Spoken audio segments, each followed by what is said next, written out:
Buenas noches.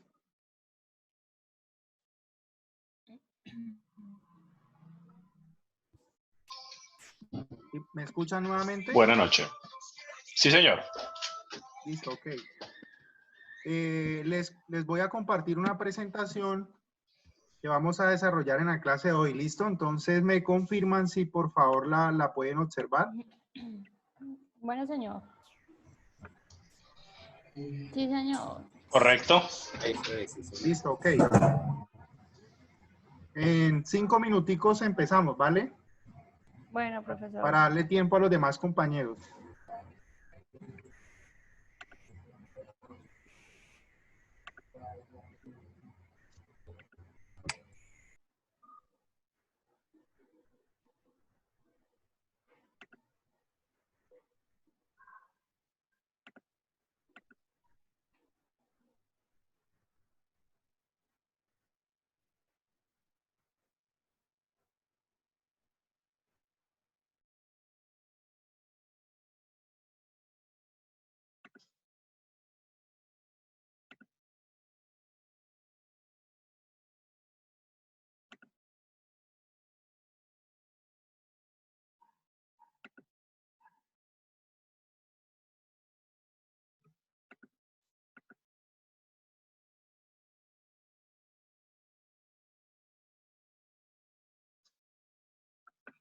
Andrés Calero, Andrés Rojas, Angélica Yustres, Camilo Cedeño, Daniela, Jefferson, Joan. ¿Sí están todos los que estoy nombrando?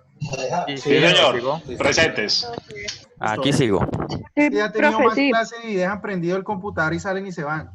Uy. Es malvado. ¿Que activar la cámara, profe? Bueno, preferiblemente sí. Bueno, vale.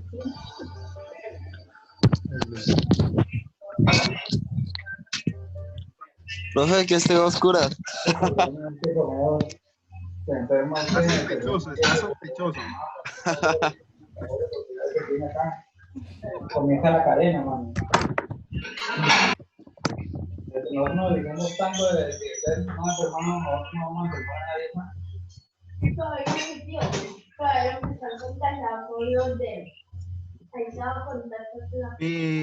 Quiero que alguno de ustedes me cuente, por ejemplo, Andrés. Andrés, cuénteme si ya Señor. tuvieron más clases con otros docentes. Ayer iniciamos clase virtual con el profesor Julio Roberto Cano. Ok. ¿Y les están tomando asistencia o no? Pues a final de clase, él sí tomó asistencia ayer. Ok, listo.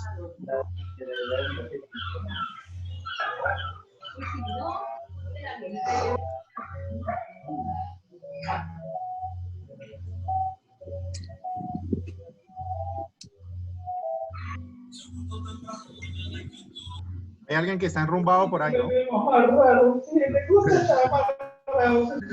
Porque los cuentan música. Pongamos el señor de las salchichas, ya es de dar y algunos les digo, ¿cómo le bien?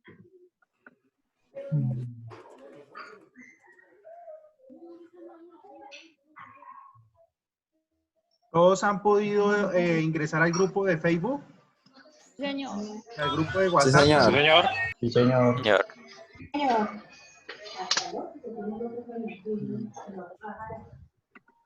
Que lo guardaron, no Otra pregunta, ¿esta clase, hay algún repitente de esta clase? Tengo entendido que hay 2 cursos. Sí, señor. Yo. Natalia, ¿sí? Yo también soy repitente. Andrés. Sí, señor, profe, yo también. Yo también. Ah, uy, varios. Todos. O sea, están haciendo la especialización. Sí. Tributaria 2, tributaria 2. ¿Y es que es muy difícil? No. Yo salí del país y tuve un inconveniente personal y entonces no pude terminar. Ah, ok. ¿Y los demás qué dicen? ¿Muy difícil? ¿Qué dice Jefferson? Yo. No, pues. El profesor no me presta para hablar. Ah, no, no se presta para hablar. No. Listo. Vamos a ver. La idea es que en esta asignatura, pues, Sí, señor. más que pasen todos, que aprendan, ¿no? Que aprendan algo, que recuerden, que lógicamente les sirva para su profesión como administradores de empresas. ¿Listo? Bueno, Me voy a presentar para de una vez ir como ambientándonos en la clase. Mi nombre es Oscar Iván Leiva. Yo soy contador público egresado de la Universidad Surcolombiana. Tengo una especialización en gerencia tributaria. Entonces, digamos que la parte tributaria, pues, ha sido de pronto mi campo. Actualmente también soy estudiante como ustedes. Yo estudio en la USCO Derecho. Entonces, me sé los trucos de dejar prendido el computador y irme a ver la novela o a hacer otra cosa. Pero yo sé que ustedes no son así. Entonces, bueno, estoy también haciendo una maestría en contabilidad en la Universidad de la Gran Colombia en Bogotá. Docente del programa de contaduría. Sí, allá también enseño otras asignaturas y en esta ocasión pues voy a estar con ustedes acompañándolo en la clase de legislación tributaria. ¿Listo? También soy docente en la Uniminuto, en la Universidad Minuto de Dios. Y pues me he desempeñado como auxiliar contable, como contador, como secretario de Hacienda también del municipio de Campo Alegre. Estuve 2 años y también como gerente de las empresas públicas de Campo Alegre. Entonces, digamos que a pesar de relativamente la corta edad, ahí tenemos algo de experiencia para compartírselas. Y en esto, pues nadie tiene la razón, nadie lo sabe todo. En ese sentido, es bueno que ustedes en la clase participen, pregunten, cuestionen desde su punto de vista, ¿no? Como administradores de empresas. ¿Listo? Entonces, quiero que brevemente cada uno se presente, me diga en qué semestre va y si trabaja o no trabaja. ¿Listo? Entonces, empecemos por Jefferson. Pues buenas noches, soy Jefferson Alexander Bautista. Actualmente pues, estoy terminando el semestre, el 10º, se puede decir. Estoy realizando las prácticas en el Hotel La Cabrera, el Hotel Duty La Cabrera que queda en la carrera 5ª. Y pues no más. Andrés. Señor, también estoy cursando ya último semestre, finalizando O sea, materias. solo le falta legislación tributaria a todos, mejor dicho. Sí, señor. Y pues actualmente laboro en Medimás EPS. Ok. ¿No? Y acá pendiente de este nuevo método de aprendizaje. Vamos a ver. Esa es la idea, que entre todos aprendamos, ¿no? Andrés. Señor. Andrés Rojas. Es el otro. Bueno. Bueno, mi nombre es Andrés Rojas, voy en 9º semestre de administración de empresas. Soy repitente y también creo que de pronto la metodología que usa el profesor no es la más adecuada, entonces pues, el inconveniente. Estoy trabajando de auxiliar administrativo en una empresa de obras civiles. Ok. Buenas noches. ¿Quién saludó por allí? Buenas noches. Mi nombre es Manuel Moreno. Acabo de ingresar, qué pena, de pronto para ver si me pueden colocar en contexto de lo que están hablando. Estábamos diciendo, Manuel, que el que llegara tarde tenía que costearle la... No, mentiras. Preséntese, por favor. Bueno, pues mi nombre es Manuel Mauricio Moreno. Voy en 10º semestre de Administración de Empresas. En realidad esta es pues una de las últimas materias que estoy viendo y la estoy repitiendo, lastimosamente. Listo, Manuel. Ana Gutiérrez. Hola, buenas noches. Mi nombre es Ana María Gutiérrez. Voy en 9º semestre de Administración de Empresas. Ya, pues, si Dios quiere, este semestre termino materias y actualmente no estoy trabajando. Muy bien, Ana. ¿Quién más está por allí? Juan Camilo. Natalia Calderón, que está hablando por celular. Listo, Natalia, no hay problema. Cristian. Cristian Lozada. Hola, buenas noches, profesor. Buenas noches.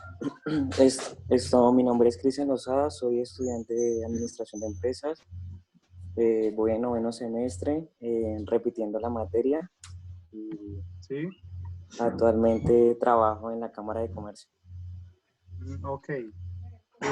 Daniela Andrade. Hola, buenas noches. Mi nombre es Daniela Andrade. Estoy en octavo semestre de Administración de Empresas y actualmente trabajo. Ok. Angélica Yustres. Hola, Angélica.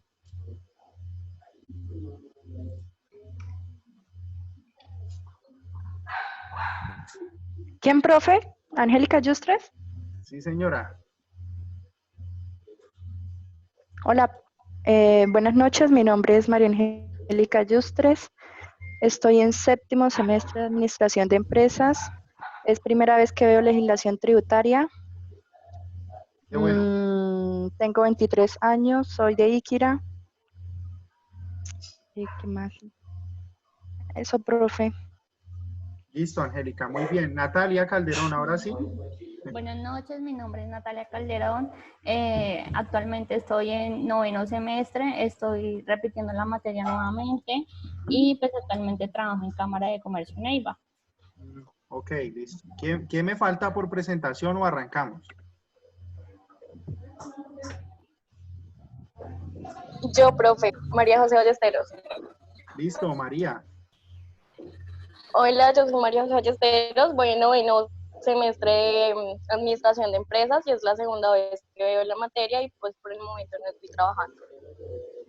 Ok, listo. Bueno, cerramos el casting de la presentación. Esta materia, digámoslo así, lastimosamente, la vamos a ver, yo pensaría que 100% virtual. Aquí usted ponga. Por favor, desactivan el micrófono, ¿sí? Para que no haya interferencia. Okay.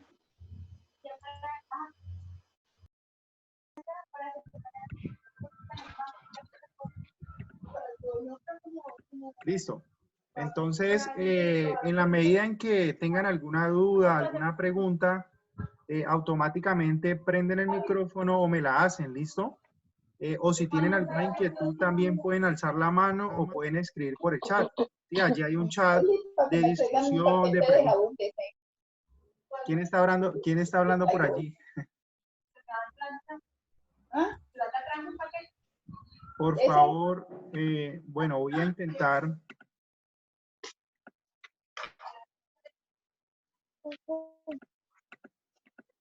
Hay un estudiante que todavía no ha apagado el micrófono, creo que es María José Ballesteros. Entonces, ya la silencié. Bueno, les estaba comentando que la idea de este curso, obviamente, es desarrollarlo en la medida posible teórico-práctico. Sin embargo, la legislación tributaria, ¿sí? La legislación tributaria no es más que otra cosa que derecho tributario, es decir, son normas jurídicas enfocadas en impuestos, tasas o contribuciones, ¿sí? En ese sentido, vamos a estar constantemente refiriéndonos a normas de rango constitucional, de rango legal o de rango reglamentario, ¿sí? Vamos a profundizar acerca de los tributos, de todos los tributos a nivel nacional, departamental, municipal, ¿sí? Y fundamentalmente los tributos de orden nacional, como el impuesto de renta incomplementarios, el impuesto al valor agregado IVA y otra serie de impuestos. También vamos a hablar del mecanismo anticipado de recaudación del tributo, del impuesto de renta, como es la retención en la fuente, ¿sí? A título de renta. Vamos también a abordar temas de impuestos territoriales. Los impuestos territoriales se clasifican a su vez en impuestos departamentales, ¿sí? Y también vamos a hablar de impuestos municipales, ¿sí? Para el caso de acá en Neiva, como por ejemplo el industria y comercio, el impuesto predial, entre otros. Vamos a aprender qué es un impuesto, cómo se clasifican los tributos, cuál es la normatividad, dónde consultarla, ¿cierto? Y cuál es la incidencia de esos tributos, obviamente enfocado en la administración, ya sea de una organización o sea de una entidad pública, ¿cierto? Porque digamos que la legislación tributaria va muy de la mano con otras ramas, tanto del derecho como de la, en este caso, de la economía. Sí, tiene relación con la contabilidad, tiene relación con la administración, con las finanzas, etc. Entonces vamos a abordar todos estos conceptos. Y en la medida en que yo vaya avanzando y de pronto sienta que esté hablando solo, porque pues es extraño hablarle al computador, ¿cierto? Ustedes me van haciendo preguntas o yo simplemente lo voy preguntando. Yo le puedo decir, bueno, Ana o María José o Valentina, ¿qué piensa de la clase? ¿Sí? ¿O qué preguntas tienen hasta el momento? Entonces, esa va a ser la metodología. Yo voy hablando y en la medida en que me sienta solo, les voy preguntando para que ustedes me respondan. Lineamientos para las clases, de aquí en adelante. Pues hasta que esta calamidad pública, que ojalá se supere, no digamos, hasta que no tengamos clases presenciales, yo considero que esto va para rato. ¿Sí? Uno revisa de pronto estadística, mira noticias, etcétera, y la situación es bien crítica. La universidad está entrando en una era de la virtualidad y no solo la busco, grandes universidades en Bogotá, en Medellín, en todo el mundo están utilizando estos medios virtuales. Entonces, no se nos haga raro, como les digo, yo también soy estudiante, y algunos estudiantes están en contra, algunos docentes están en contra de hacer clases por aquí, otros no están en contra. Yo me considero imparcial, ¿sí? Pero pues en este momento, como decimos, el palo no está para cucharas, hay que estar en la casa y hay que recibir clases, gústenos o no, a través de este medio. Entonces trataremos en ese sentido de, pues, realizar una clase lo menos aburrida posible y lo menos extensa posible. Segundo, el horario de clase pues va a ser 6:30 de la tarde, de la noche, los días jueves. La clase la vamos a desarrollar hasta cuando ya nos cansemos, tipo 8:30, 8:20 de la noche, ¿listo? O hasta cuando el internet lo permita, ya sea el internet del docente, porque también me lo pueden cortar o se puede ir la señal, ¿cierto? O el internet de ustedes. Tercer punto, no voy a llamar lista, ¿listo? No voy a llamar lista.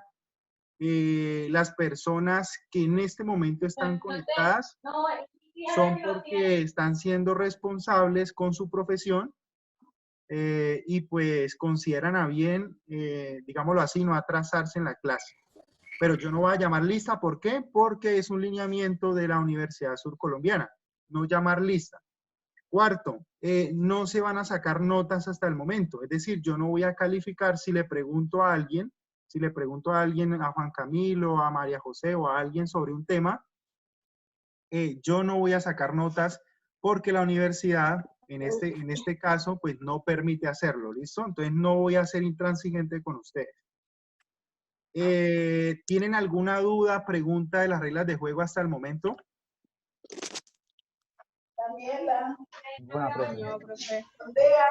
Me están escuchando normal, ¿cierto? Sí, señor. Un punto importante, por favor, vuelven a desactivar los micrófonos. Un punto importante es la calificación. Sí, la calificación, una vez superada esta emergencia sanitaria económica. Yo considero prudente que hasta este momento no nos estresemos ni pensemos en cómo vamos a calificar. Sí, es decir, no hablemos de cortes, no hablemos de un primer parcial tanto por ciento, ni de trabajos tanto por ciento, no hablemos de eso, ¿sí? ¿Por qué? Porque la universidad en este momento no exige calificación, ¿sí? Esperemos el primer corte, que es abril, luego la universidad evaluará si las clases han sido exitosas y en ese sentido se continuará o no se continuará. Si llegase al caso de continuarse, automáticamente entre todos, entre ustedes y el docente, llegamos a un acuerdo para poder determinar esos cortes de evaluación, ¿listo? La idea mía, muchachos, es que se gradúen como administradores de empresas, que no pierdan la materia, pero ante todo que aprendan. ¿Listo? A mí no me interesa que ponerles 4.5, 4.8 o 3.5 o 2. Sí, yo soy un docente relativamente joven, pero a mí no me interesa rajarlos. Sí, de pronto el docente típico, el docente ya mayor que, como dijo un compañero, ese no escucha a nadie. No, la idea es que ustedes me cuenten, lo conversemos y que aprendan y pasen la materia, ¿listo? Entonces, esas son las reglas del juego. Si alguien tiene alguna pregunta, por favor me la hace o me lo indican. O como dice el padre, hablen ahora o callen para siempre, muchachos. ¿Qué dicen?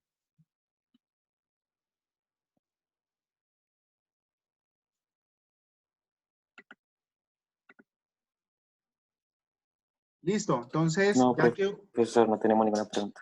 el silencio lo tomo como una aprobación, ¿listo? Una aprobación. Todo está bien, profesor. Yo he creado, bueno, yo sí, me tomé la intención de crear un grupo en el Facebook, ¿sí? Que se llama Legislación Tributaria Busco. Espero que estén agregados todos y los que no, por favor, le dicen a sus compañeros para que se agreguen. ¿Listo?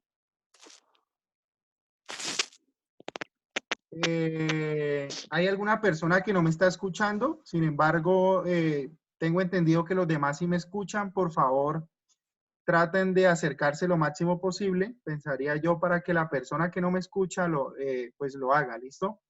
Entonces, en el grupo en el Facebook les colgué el sílabus, ¿sí? Allí está el sílabus con las asignaturas, digámoslo así, las unidades temáticas que vamos a ver a lo largo de todo el semestre. Entonces, no me voy a detener a perder tiempo, ¿sí? En decir, la primera semana vamos a ver tal cosa, no.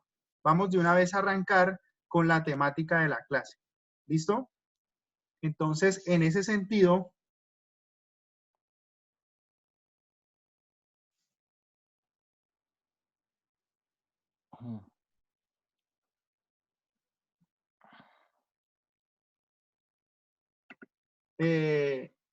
lo primero que quiero que comprendan, como ya se los dije, es que la legislación tributaria, ¿cierto? La palabra legislación no es más que otra cosa, proviene de la ley, ¿cierto?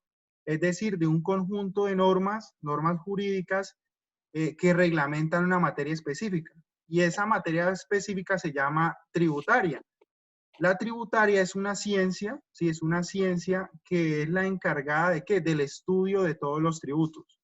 Y los tributos, pues tienen, digamos, una serie de elementos, tienen unas clasificaciones, entre otros conceptos.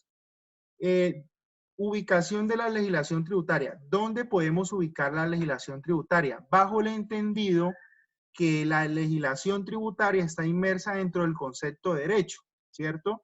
En el mundo moderno hay una clasificación, digámoslo así, general acerca del derecho, ¿sí?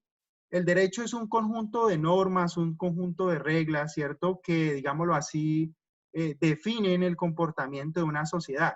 Entonces, si yo mato a alguien, hay una regla, que es el Código Penal, que me prohíbe matar a alguien.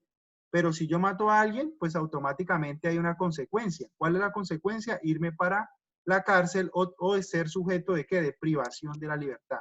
En materia impositiva o en materia fiscal o en materia tributaria, pues hay un derecho tributario, ¿cierto? Y también hay reglas. ¿Cuál es la regla? Que si yo realizo digamos, un hecho generador, ¿cierto? Por ejemplo, yo tengo ingresos grabados con actividades comerciales, industriales o de servicios, pues eso tiene una consecuencia, realizar el hecho generador. ¿Cuál es la consecuencia? Ser sujeto pasivo, o mejor, ser obligado ¿de qué? De un impuesto. Puede ser el impuesto de renta o puede ser el impuesto de industria y comercio para efecto municipal. Entonces, en el mundo existen dos tipos de derecho, ¿sí? El derecho positivo y el derecho natural. El derecho natural son esas reglas de juego que van con, digámoslo así, son inherentes al ser humano, ¿sí? Como el derecho a la vida, como el derecho a la dignidad humana, ¿cierto? Como el derecho a no causarle daño a otra persona. Digamos que son todos los derechos naturales, morales del ser humano. y esos derechos naturales casi que no es necesario ni siquiera que estén escritos. Digamos que la conciencia del ser humano, por el hecho de ser persona, no admite hacerle daño a otra, ¿cierto? Si yo le hago daño a otra persona, automáticamente yo me voy a sentir mal. Y yo no necesito que haya una ley, que haya una norma que diga que hacerle daño a otra persona esté mal. Sin embargo, aquí en Colombia podemos observar que todo está reglamentado o que todo está escrito en una norma jurídica. Y la norma jurídica, pues, digámoslo así, tiene diferentes clasificaciones. Entonces, el derecho natural es ese derecho inherente al ser humano, ¿sí? Que no está escrito. El derecho natural no está escrito. Pero el derecho positivo, que es la otra gran clasificación de derecho natural y derecho positivo, el derecho positivo son todas las normas, ojo, todas las normas que están escritas. ¿Escritas en qué? En la Constitución, para el caso colombiano, en una ley, en un decreto, en una resolución, en un acuerdo, etcétera. Entonces, toda norma tributaria, comercial, laboral, ambiental, etcétera, toda norma que esté escrita se denominará ¿qué? Derecho positivo. Entonces, la palabra positiva significa de que toda norma está contenida, en este caso está escrita, ¿sí? Entonces, el derecho positivo, la legislación tributaria se encuentra allí, ¿sí? Porque la legislación tributaria para el caso colombiano, pues está escrita. ¿Qué significa eso? Que los gobernantes, los gobiernos, ¿cierto? No se inventan las normas. Ellos no cobran impuestos por cobrar. Para poder ser sujetos activos, es decir, poder ejercer el cobro de un impuesto, el impuesto primero debe estar escrito en una norma. Es decir, que la legislación tributaria se sitúa dentro del derecho positivo y no dentro del derecho natural, ¿sí? Ahora bien, ya sabemos que la legislación tributaria se sitúa dentro del derecho positivo. Existe otra gran clasificación de ese derecho positivo y es el derecho público y el derecho privado. ¿Cuál es la principal característica? Sencillo, que el derecho privado, ¿sí? El derecho privado regula, son todas las normas escritas que regulan las relaciones entre particulares. Entonces, la relación entre, por ejemplo, los compañeros de la clase de legislación tributaria y el docente. Es la relación entre, por ejemplo, una empresa X y el trabajador. Es la relación entre mi papá y yo. Es la relación entre la pareja con su esposo. Es la relación entre el trabajador y el empleador. Es la relación entre la persona que le causa daño a otro. Entonces, esas relaciones entre particulares donde no hace presencia el Estado se le denomina derecho privado. Y el derecho privado a su vez tiene grandes vertientes o grandes ramas, como un árbol, ¿cierto? Y esas ramas son, por ejemplo, el derecho comercial. Entonces, ustedes que también ven comercial saben o conocen que el derecho comercial que rige, pues rige todas las sociedades comerciales, ¿cierto? O todas aquellas personas, ya sean naturales o jurídicas, que ejercen, ¿qué? Que ejercen algún acto mercantil. Pues todas las relaciones entre particulares que realicen actos de comercio se rigen por la ley comercial. ¿Cuál es la ley comercial? Pues el decreto 410, que es el Código de Comercio, ¿sí? Con la ley 222 del 96. Entonces, el Código Comercial o el Código de Comercio hace parte del derecho privado. Está el Código Civil, que también rige las relaciones entre particulares, relaciones principalmente entre familias, ¿cierto? Y relaciones donde no está intrínsecamente un contrato. ¿Sí? ¿Tienen alguna pregunta hasta allí?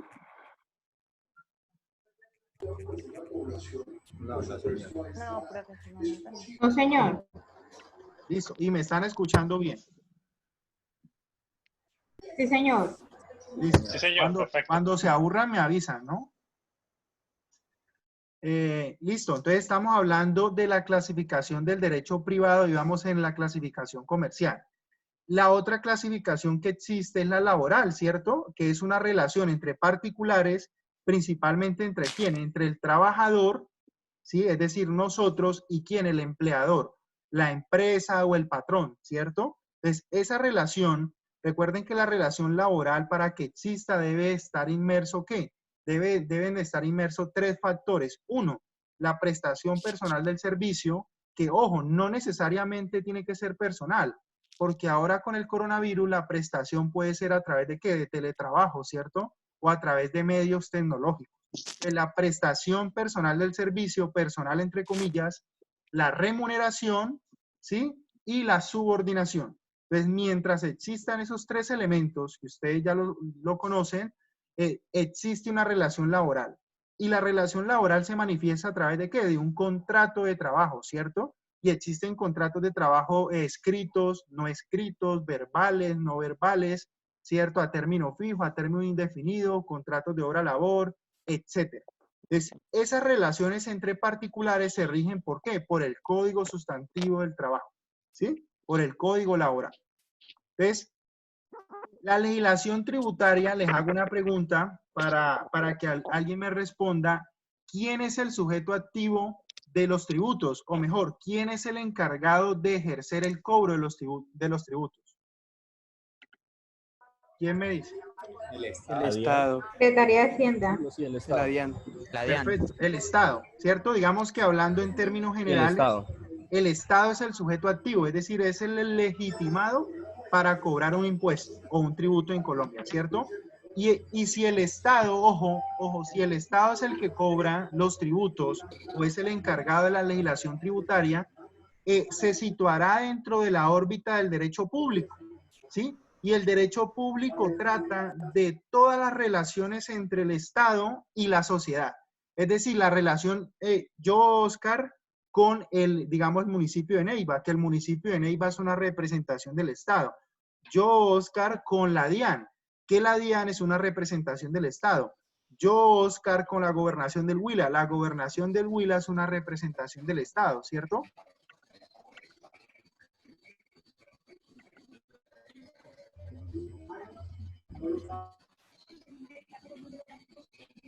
Entonces, cualquier relación entre algún particular, ya sea persona natural o persona jurídica, es decir, Oscar o la empresa Ecopetrol S.A., o la empresa o la caja de compensación familiar, o la empresa XY Limitada, la empresa SAS, etcétera, cualquier persona natural o jurídica de derecho privado que tenga una relación, si una relación con alguna entidad pública o una entidad de derecho público, automáticamente ese conflicto o esa relación que existan entre esas personas, es decir, entre el Estado y entre la entidad privada, se dirimirá o se resolverá por las normas jurídicas del derecho público.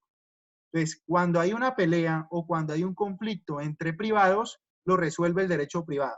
Entonces, si hay una pelea entre trabajador y empleador, es que me despidió la empresa porque está dando el coronavirus y yo no quise ir a trabajar, entonces me suspendieron el contrato.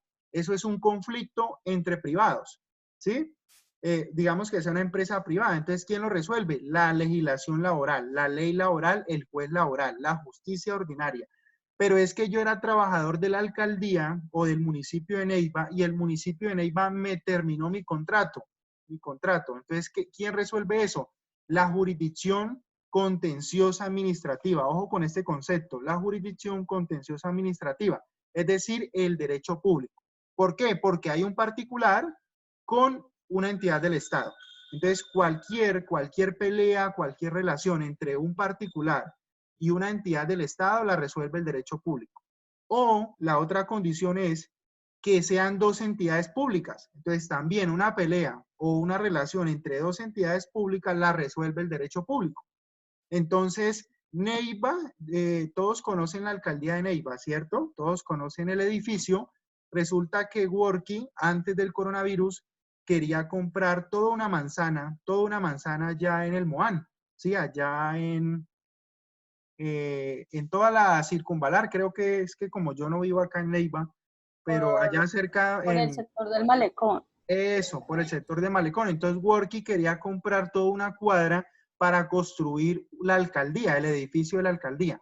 ¿Qué pasa? Que el edificio actual de la alcaldía, ya en toda la esquina, ese edificio no es de la alcaldía. Es decir, no es del municipio, perdón, el edificio no es del municipio, es de la gobernación. Entonces, ¿qué pasa? Que el municipio de Neiva le tiene que pagar arriendo a la gobernación.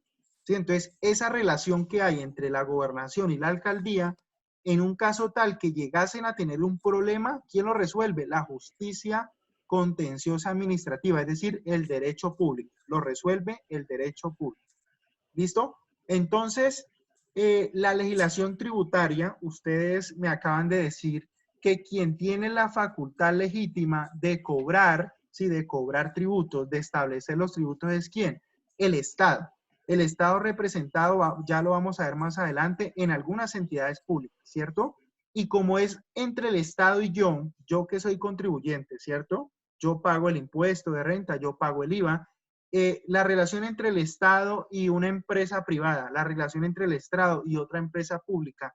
Entonces, lógicamente que esta relación pues se va a solucionar o se va a reglamentar. ¿Por qué? Por el derecho público. Es decir, que la legislación tributaria, para ir concluyendo, se sitúa dentro del derecho público, ¿sí? Y el derecho público, a su vez, tiene grandes ramas, grandes aristas, como por ejemplo está el derecho aduanero, entonces todo lo que tiene que ver con importaciones y con exportaciones, ¿cierto? Derecho portuario, todo lo que tiene que ver con los puertos como el de Barranquilla, el de Santa Marta, Cartagena, Buenaventura, todo lo que tiene que ver con el derecho tributario, ¿sí? Tributario nacional, departamental y municipal. También hay otras ramas del derecho público como el administrativo, derecho administrativo, que regula todos los actos administrativos, todos los empleados públicos, etcétera. Las finanzas públicas, que también, digámoslo así, es una rama del derecho. El derecho constitucional, la contratación estatal, entre otras ramas de derecho público. ¿Tienen alguna pregunta hasta allí? Esta primera clasificación o ubicación de la legislación tributaria. Señor. Andrés Rojas. No, señor. Pregunta, Andrés, ¿dónde se sitúa la legislación tributaria? ¿En el derecho privado o en el derecho público? En el derecho público, profesor. Listo. Natalia, ¿por qué la legislación tributaria se sitúa en el derecho público? ¿Por qué la legislación tributaria se sitúa en el derecho público? ¿Qué piensas? Porque el Estado es el único que puede cobrar los impuestos. ¿Sí? Tributos, perdón. Perfecto. Y además, porque el Estado es una entidad pública, ¿cierto? Entonces, cualquier relación entre una entidad pública o una entidad de derecho público con cualquier persona se va a resolver por normas de derecho público. ¿Listo? Entonces, muy bien. Entonces, continuamos.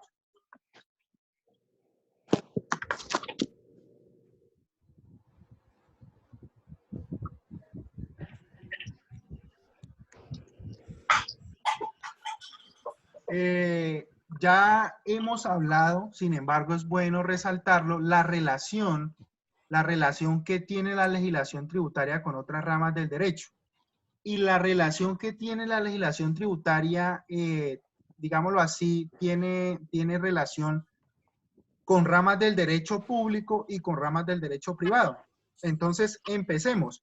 Por ejemplo, la legislación tributaria tiene que ver con algo que yo quiero denominar como contabilidad o como derecho contable. De pronto ustedes se preguntarán, ¿pero qué es esa vaina o qué es esa cosa de derecho contable, cierto? Si la contabilidad no es derecho. Pero ustedes saben que con las normas internacionales de información financiera, a partir de la ley 1314, la contabilidad en última se volvió normas. La contabilidad anteriormente estaba en un decreto, en el 2649, ahora está en la ley 1314, hay grupo 1, grupo 2, grupo 3, y cada grupo tiene un decreto. Entonces, ¿por qué la legislación tributaria tiene relación con la contabilidad? Pues sencillo, porque la contabilidad es material probatorio para poder liquidar los impuestos. ¿De a dónde saco yo el impuesto de renta y complementarios? Pues de un estado de resultados, ¿cierto? Y el estado de resultados, ¿de dónde yo lo saco? Pues de la contabilidad. Entonces, fíjense cómo la contabilidad importa como medio probatorio y como base gravable, llamémoslo así, para poder liquidar los impuestos. Sin contabilidad no habría impuestos, ¿sí? Es una relación directamente proporcional. Pero no solo esa, también tiene relación con el derecho comercial. ¿Por qué tiene que ver con el derecho comercial? Porque es sencillo. En la legislación tributaria hay muchas normas, hay muchos artículos, muchas disposiciones en donde de alguna u otra manera citan, digamos, sujetos pasivos que tienen que ver con actividades mercantiles, con actividades de comercio. Entonces les voy a poner un ejemplo. El impuesto de industria y comercio, para el municipio de Neiva o para cualquier municipio, se genera ¿por qué? Por una actividad comercial, ¿sí? Una actividad comercial, una actividad de servicios o una actividad industrial, ¿cierto? Y para yo ejercer esa actividad comercial, pues tengo que cumplir con unos requisitos formales, como ser comerciante, tener mi registro mercantil, ¿cierto? Ir a la Cámara de Comercio, etcétera. Todo eso que ustedes ya saben. Entonces, fíjense que el derecho comercial también, de manera indirecta, tiene mucho que ver con la legislación tributaria. Importante, el derecho penal, ¿sí? El derecho penal, ustedes se preguntarán, pero ¿por qué el derecho penal tiene que ver? Quiero que en sus casas consulten el artículo 402 del Código Penal. Sí, el artículo 402. ¿Alguien tiene internet para que lo lea? Por favor, que lo abran y lo lea. ¿400 qué? Artículo 402 del Código Penal.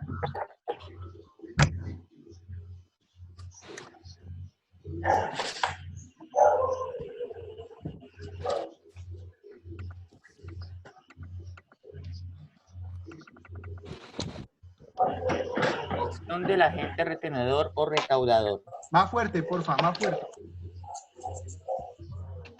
Omisión del agente retenedor o recaudador. Listo. Léalo.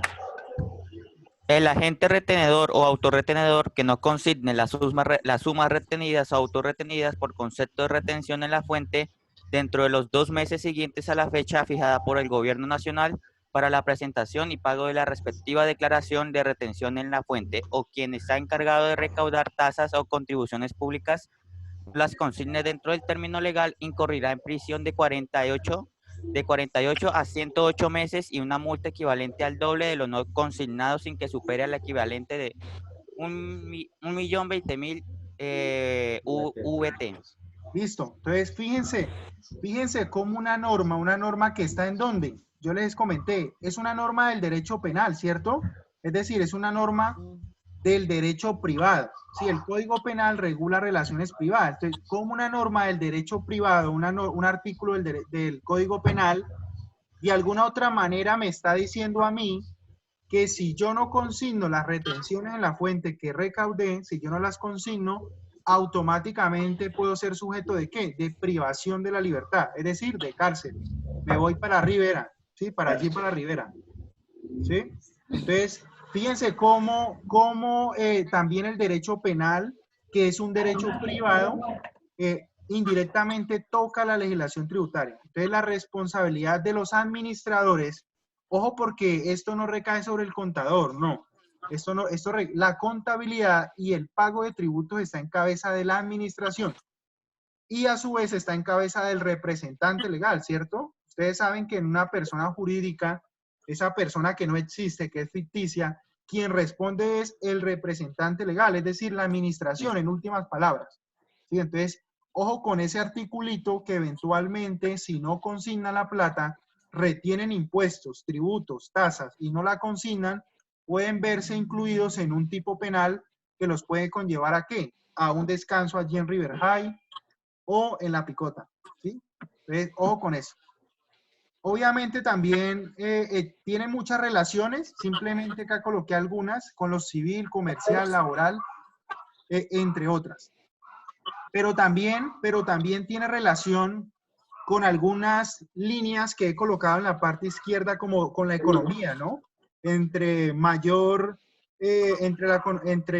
un mayor dinamizador de la economía, va a existir un mayor recaudo tributario, ¿cierto? Ahora con el coronavirus, ahora con la crisis del coronavirus, no es una crisis sanitaria, ojo, es una crisis que ya trascendió a la salud, es decir, una crisis social porque ya no nos aguantamos en la casa con las esposas, los esposos, la familia, es una crisis social, ¿cierto? Las personas que tienen lejos al novio, a la novia, al primo, al hijo, ¿sí? Ya no, ni siquiera podemos ver a la familia. Eso es una crisis social. Segundo, es una crisis económica porque muchas personas no tienen trabajo, no tienen fuente de ingresos. Y si no tienen fuente de ingresos, pues no, la tributación, ¿cierto? El IVA, por ejemplo, el IVA es un impuesto al consumo.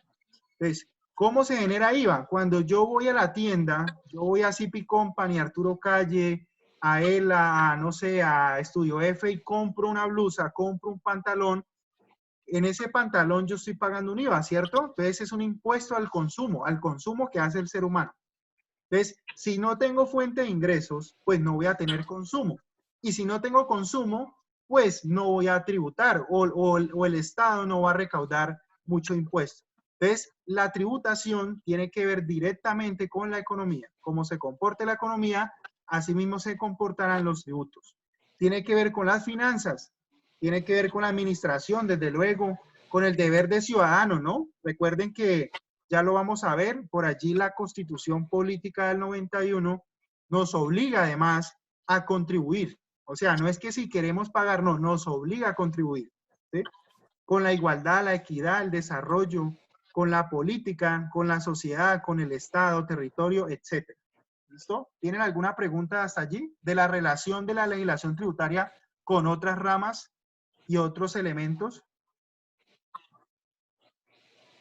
Si quieren, no se estresen por copiar, que veo allí a un compañero muy juicioso copiando, que yo les envío las diapositivas al Facebook, ¿listo? Entonces, o sea, por eso no se estresen. Mejor, si tienen alguna duda, me preguntan y yo les respondo o debatimos, ¿no? Porque yo no me las sé todas y segundo, el docente, téngalo por seguro que de los 100% que habla, el 80% puede decir la verdad y el 20% puede ser paja. Entonces no le crean todo a los docentes. Lo digo como estudiante, ¿no? Que a veces le hablan a uno y como que sí, como que no. Bueno, continúo. Estructura de la legislación tributaria en Colombia. ¿Listo? Entonces, ¿cómo está estructurada las reglas? ¿Cómo están estructuradas las normas o el ordenamiento jurídico colombiano? Pregunta, ¿ustedes vieron algo como introducción al derecho o constitución política? ¿Sí? Como algo de alguna de esas clases, de pronto por allá en los primeros semestres, ¿no? Constitución política para el primer semestre. Constitución y legislación laboral también. Hola Valentina, no la había visto. Listo, entonces las normas, hay un mito que existe dentro de las profesiones, ¿no? Entonces, por ejemplo, a nosotros los contadores nos dicen es que ustedes solo suman, 1 más 1, 2, etcétera. No sé a los administradores qué les dirán. A los abogados le dicen, no, es que ustedes sí saben todas las leyes. Eso es pura mentira, el abogado no se sabe las leyes. El abogado necesita saber la estructura de cualquier norma, ¿sí? La estructura. Y lo que les tengo acá en esta diapositiva es la estructura del ordenamiento jurídico colombiano. Es decir, si ustedes comprenden esta diapositiva, ustedes van a comprender cómo funciona cualquier norma de cualquier campo, ya sea una norma laboral, una norma comercial, una norma tributaria, ¿listo?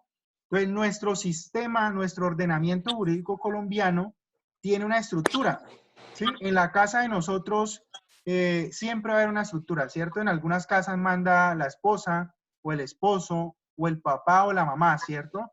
Y de allí después manda, no sé, el hermano mayor y luego por último manda el hermano menor, que es el que lo mandan a la tienda. Así funciona así funciona el ordenamiento jurídico colombiano, ¿sí?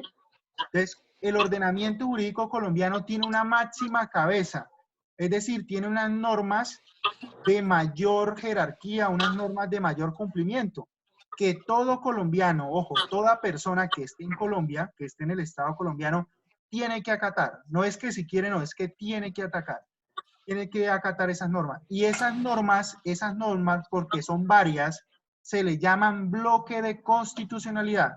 Ojo con esta palabra. Se le llaman bloque de constitucionalidad.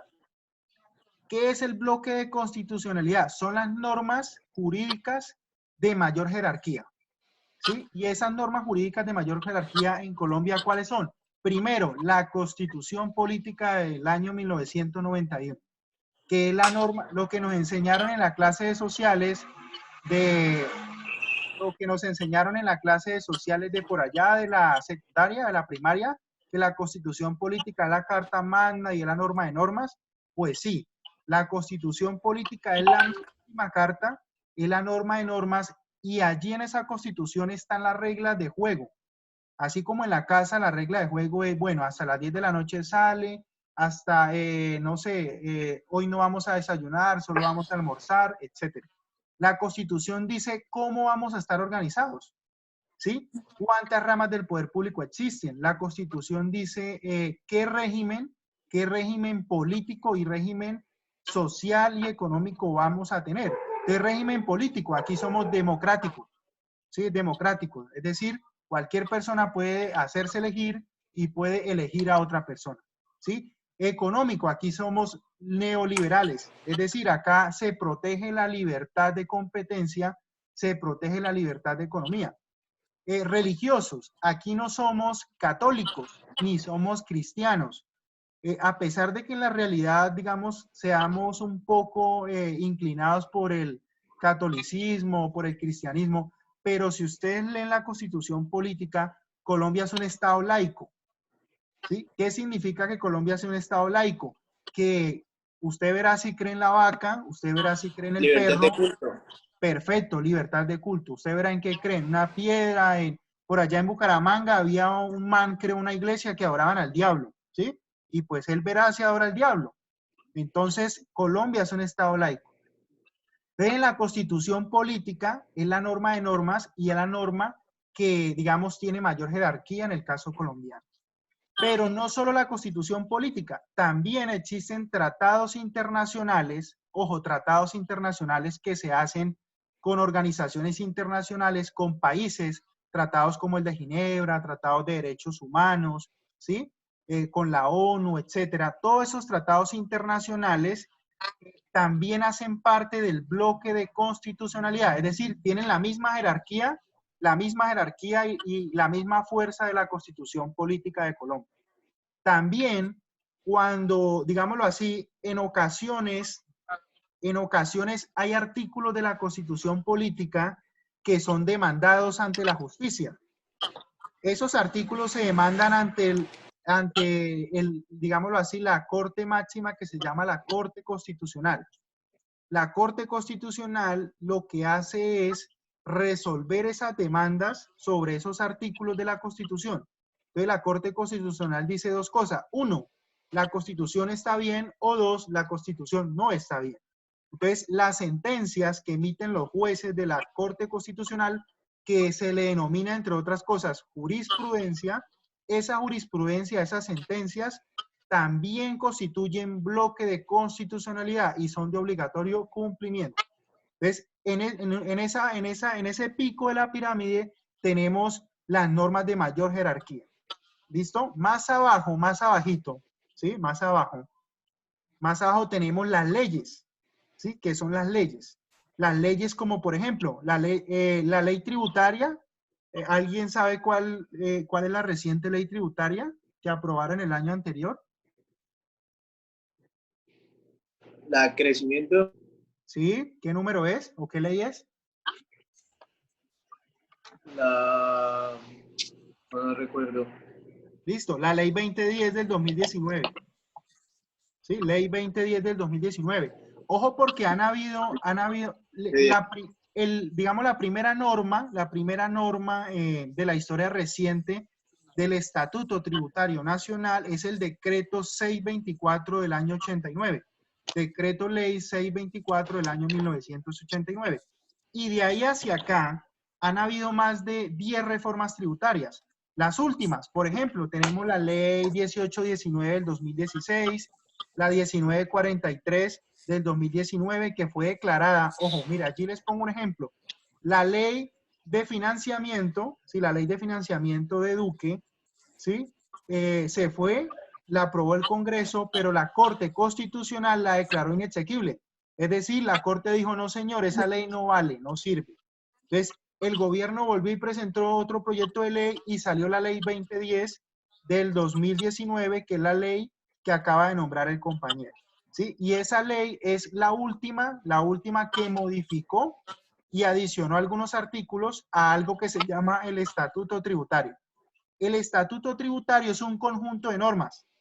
¿Recuerdan su clase de conjuntos? Que A más B más C más D, ¿sí? Más números. Entonces, el Estatuto Tributario son muchas normas, muchas leyes pegadas o compiladas. Eso es un estatuto. Lo mismo que el Estatuto de Comercio. Entonces, está el Decreto 410, la Ley 222, etc. Entonces, un estatuto es un compendio de normas. La última es la Ley 2010 del 2019, hablando del Estatuto Tributario Nacional. Entonces, en esta jerarquía, en la jerarquía de leyes, tenemos todas las leyes, como la Ley 1314 que habla de las NIF, como la Ley 43 del 90 que habla del contador, como la Ley 1258 que habla de las SAS, que crea las SAS, ¿cierto? Como el Código Sustantivo del Trabajo, como cualquier otra ley. ¿Listo? Entonces, aquí están las leyes. Pero, ¿quiénes pide las leyes en Colombia? Congreso. Perfecto, el Congreso de la República. Y el Congreso de la República está conformado por dos cámaras, ¿cierto? El Senado de la República y la Cámara de Representantes. Pregunta, ¿quién hace la Constitución política? Porque es de mayor jerarquía, ¿no? La Constitución es de mayor jerarquía. Si las leyes las hace el Congreso, ¿quién hace la Constitución política o quién la hizo? El pueblo, ¿no? No se hace como una... ¿Nadie? Presidente, no. Listo, muchachos. Por allá, un poco... ¿Cómo? La Corte Constitucional. No, señor. No, De mayor jerarquía que... La Corte Constitucional lo que hace es, en otras palabras, digámoslo así, corroborar que los artículos o el contenido de la Constitución esté bien o mal. Pero la Corte no hace la Constitución. Quien hace la Constitución somos nosotros. Es decir, usted, yo. Eso se llama el constituyente primario, ¿sí? El constituyente primario. Pero eso es en teoría, ¿no? Porque somos 50 millones de colombianos, los 50 millones no podemos ponernos de acuerdo. Entonces, ¿qué nombramos? Nombramos a unos representantes, ¿sí? Y eso se llaman ¿cómo? La Asamblea Constituyente. Entonces, la Asamblea Constituyente son unos representantes de actores sociales, de comunidades étnicas, etcétera. Y esas personas se reunieron por allá en el año 90, ¿sí? En épocas de violencia, de Pablo Escobar, con un grupo muy revolucionario de estudiantes, y no digo revolucionario de tirar piedras, sino de tener buenas ideas, un grupo que se llamó la Séptima Papeleta. Universidades públicas y privadas del país se unieron para hacer una gran marcha que se llamó la Marcha del Silencio, una de las marchas más históricas en el país. Y fruto de esa marcha surgió la Constituyente del 91, que fue una reunión de asambleístas que conformaron la Constitución del 91. Listo, cierro la historia de eso. Pues las leyes las hace el Congreso, ¿cierto? Porque es de menor jerarquía. Pero ojo, ¿qué pasa? Resulta que en tiempo de paz, ¿sí? Dice el artículo 338 de la Constitución, en tiempo de paz, los que hacen las leyes para efectos tributarios es el Congreso de la República, ¿sí? Pero, ¿qué pasa en tiempo de no paz? Como por ejemplo el que estamos ahora, en tiempo de no, nosotros en este momento no estamos en paz. Y no estar en paz no significa que estemos en guerra, no. Significa que podemos estar en un estado de excepción, que es un estado de guerra, un estado de conmoción interior o en un estado de calamidad pública. Nosotros en este momento estamos en un estado de calamidad pública según el artículo 215 de la Constitución Política. Si ustedes pueden buscar el decreto presidencial, el decreto 417 del 2020, creo, donde él decreta el estado de calamidad pública, el estado de, digámoslo así, de emergencia social y económica y política. Entonces, resulta, muchachos, resulta que el presidente, de manera excepcional, como cuando no estamos en paz, ¿sí? Como en este caso, el hecho de que no estamos en guerra, pero no estamos en paz. El presidente, de manera excepcional, puede proferir o puede realizar decretos que se asemejan a leyes, ¿sí? Es decir, la ley solo la hace el Congreso, pero el presidente, de manera excepcional, según el artículo 212, 213 y 215, creo, de la Constitución Política, de manera excepcional puede realizar decretos extraordinarios, decretos con fuerza de ley y decretos legislativos. Y esos decretos tienen el mismo rango, ojo, el mismo rango y la misma validez que las leyes, ¿sí? Entonces, por ejemplo, el decreto 417 del 2020 es un decreto extraordinario o decreto con fuerza de ley, donde el presidente de la República, Duque, él decreta el estado de emergencia social, económica y ecológica. Entonces, ese decreto es como si fuera una ley, simplemente que él lo expidió con la firma de todos los ministros. Entonces, uno de los requisitos es que vaya la firma de todos los ministros para expedir esta serie de decretos. ¿Listo? Entonces, al rango de las leyes están, ¿sí? ¿Quién regula los decretos? Por ejemplo, el decreto 444 que sacaron ahorita sobre la plata pues que le van a dar a los banqueros. ¿Quién regula Ese decreto, bueno, buena pregunta, Daniela, ¿verdad? Sí. Bueno, entonces, el primer decreto es el 417 que expidió el gobierno de Duque. Y en ese decreto, digámoslo así, es el decreto inicial por medio del cual se declara el estado de emergencia social económica. Y automáticamente cuando se activa el estado social de emergencia económica y ecológica, automáticamente el presidente tiene que empezar a actuar. ¿Cómo actúa? Profiriendo más normas, es decir, más decretos de igual jerarquía, con el ánimo de repeler o con el ánimo de controlar, de mitigar o de superar esa etapa.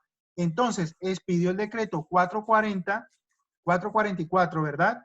Que ese decreto es igual a una ley. Es como si el Congreso lo hubiera hecho, simplemente que lo hizo el presidente con la firma de todos sus ministros. Si ustedes revisan al final, debe estar la firma de todos sus ministros.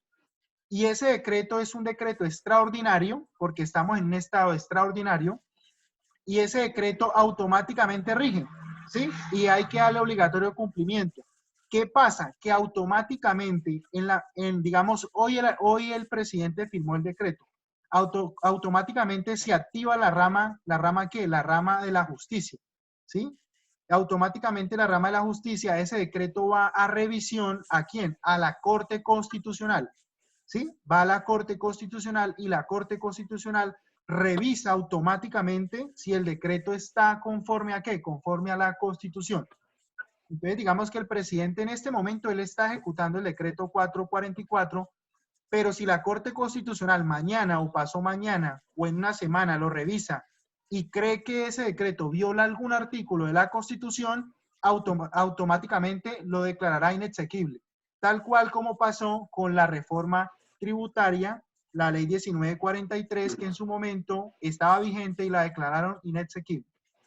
¿Claro? ¿O tienes alguna duda?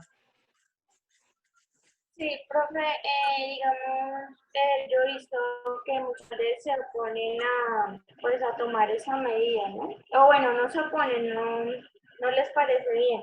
En tal caso, digamos, de que la Corte Constitucional, pues, vea que sí es viable el decreto, pero los alcaldes no se quieren acoger, ¿qué sanción tendrían ellos? Pues mire, en este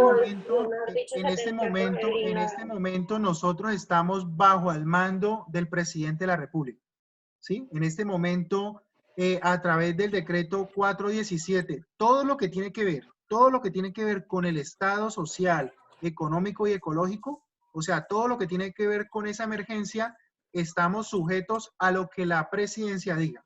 ¿Por qué? Porque él tiene las facultades. Si algún alcalde, algún gobernador, que son de menor jerarquía, no se atienen a dichas normas, a dichas disposiciones, pues les caerá todo el peso de la ley, de tipo penal, de tipo fiscal o de tipo disciplinario. Recuerden que el hecho de ser servidor público y no acatar una norma tiene dos conductas posibles. Una, de tipo disciplinario. Entonces, la Procuraduría General de la Nación puede eventualmente inhabilitar, sancionar o destituir a una persona por no cumplir una disposición o por no cumplir una norma. Y dos, tiene un tipo de responsabilidad penal. ¿Por qué penal? Porque hay un tipo penal que se llama prevaricato. Prevaricato por acción o prevaricato por omisión. ¿Qué es prevaricato? Es hacer todo lo contrario. ¿Sí? Si a mí me dicen que yo soy servidor público, yo soy secretario de Hacienda y tengo que cobrar un impuesto y no lo cobro, ¿sí? Me hago el pendejo o hago todo lo contrario, pues eventualmente yo estaría prevaricando, ¿sí? Entonces, los gobernadores o los alcaldes que no acaten dicha norma, eventualmente pueden verse incurrido en estas sanciones. ¿Continúo o tienen alguna otra duda?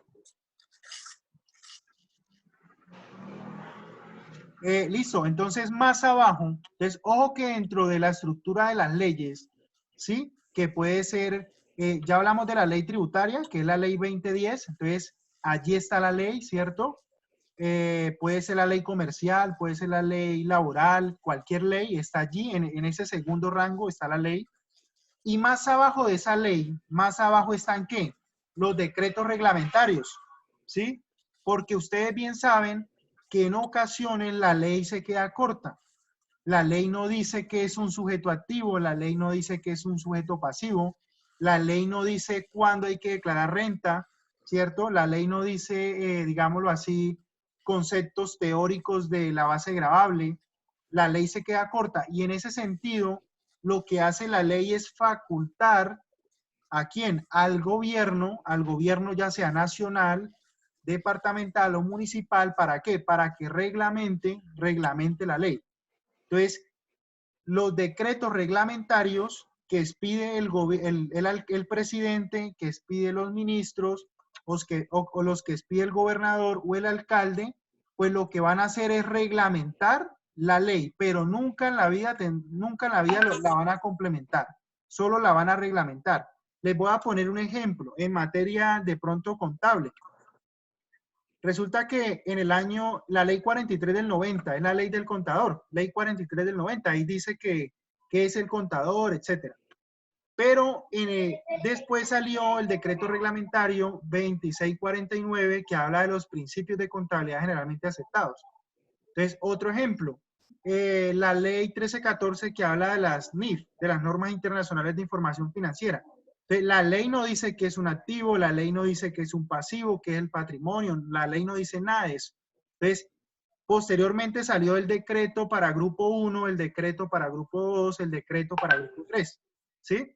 Y ahora están muy de moda los famosos DUR, que son los decretos únicos reglamentarios. Entonces, los decretos únicos reglamentarios como el 2450 es un decreto que compila normas, ¿sí? Como el 1625 también en materia tributaria, son decretos que compilan todas las normas, pero de manera reglamentaria, ¿sí? Reglamentaria. Entonces, existen decretos reglamentarios que solo expide, estos decretos solo los expide el presidente o el gobernador o el alcalde, ¿sí? Y reglamentan ¿qué? La ley tributaria en este caso. Un ejemplo acá en Neiva. El estatuto tributario de Neiva es un acuerdo municipal, que es el acuerdo 028 del 2018. Allí están los tributos, ¿sí? ¿Quién aprobó el estatuto tributario? Lo aprobó el Consejo Municipal de Neiva. No lo aprobó en este caso el alcalde, sino el Consejo Municipal. Pero el estatuto municipal de Neiva en algunos aspectos se queda corto, ¿sí? Y automáticamente el estatuto le da la facultad al alcalde o al gobierno municipal para que reglamente ciertos aspectos. Entonces les voy a poner un ejemplo. En el estatuto de Neiva dice que en el impuesto de industria y comercio se podrán cobrar se le podrá cobrar el impuesto a vendedores temporales o a vendedores ambulantes. Es decir, el ICA, el impuesto del ICA, el impuesto de industria y comercio, se podrá cobrar a vendedores ambulantes o temporales, como por ejemplo en las fiestas del arroz, perdón, las fiestas del San Pedro, que llegan vendedores, ¿cierto? Por 2 meses, 3 meses, y ellos salen y se van. Entonces, el estatuto dice, no señor, a esas personas cobrémosle por un impuesto temporal por ese tiempo. Pero el estatuto no dice nada. El estatuto automáticamente lo que hace es facultar a la Secretaría de Hacienda Municipal, es decir, facultar al gobierno municipal, facultar a quien, al alcalde municipal, para que mediante un acto administrativo, es decir, un decreto reglamentario, el reglamente, valga la redundancia, el reglamente ese aspecto en particular que tiene que ver con el impuesto de los vendedores temporales. ¿Sí? ¿Me copian?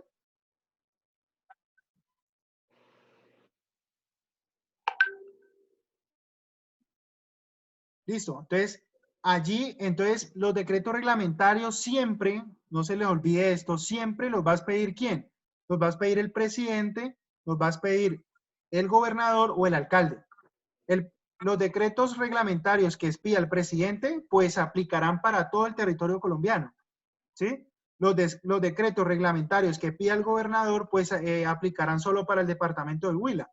Quiere decir que en Caquetá, pues el gobernador de Caquetá les pedirá los decretos de allá, etc. El decreto que expida Worky, en este caso, aplicará solo para Neiva, ¿sí? Y así sucesivamente.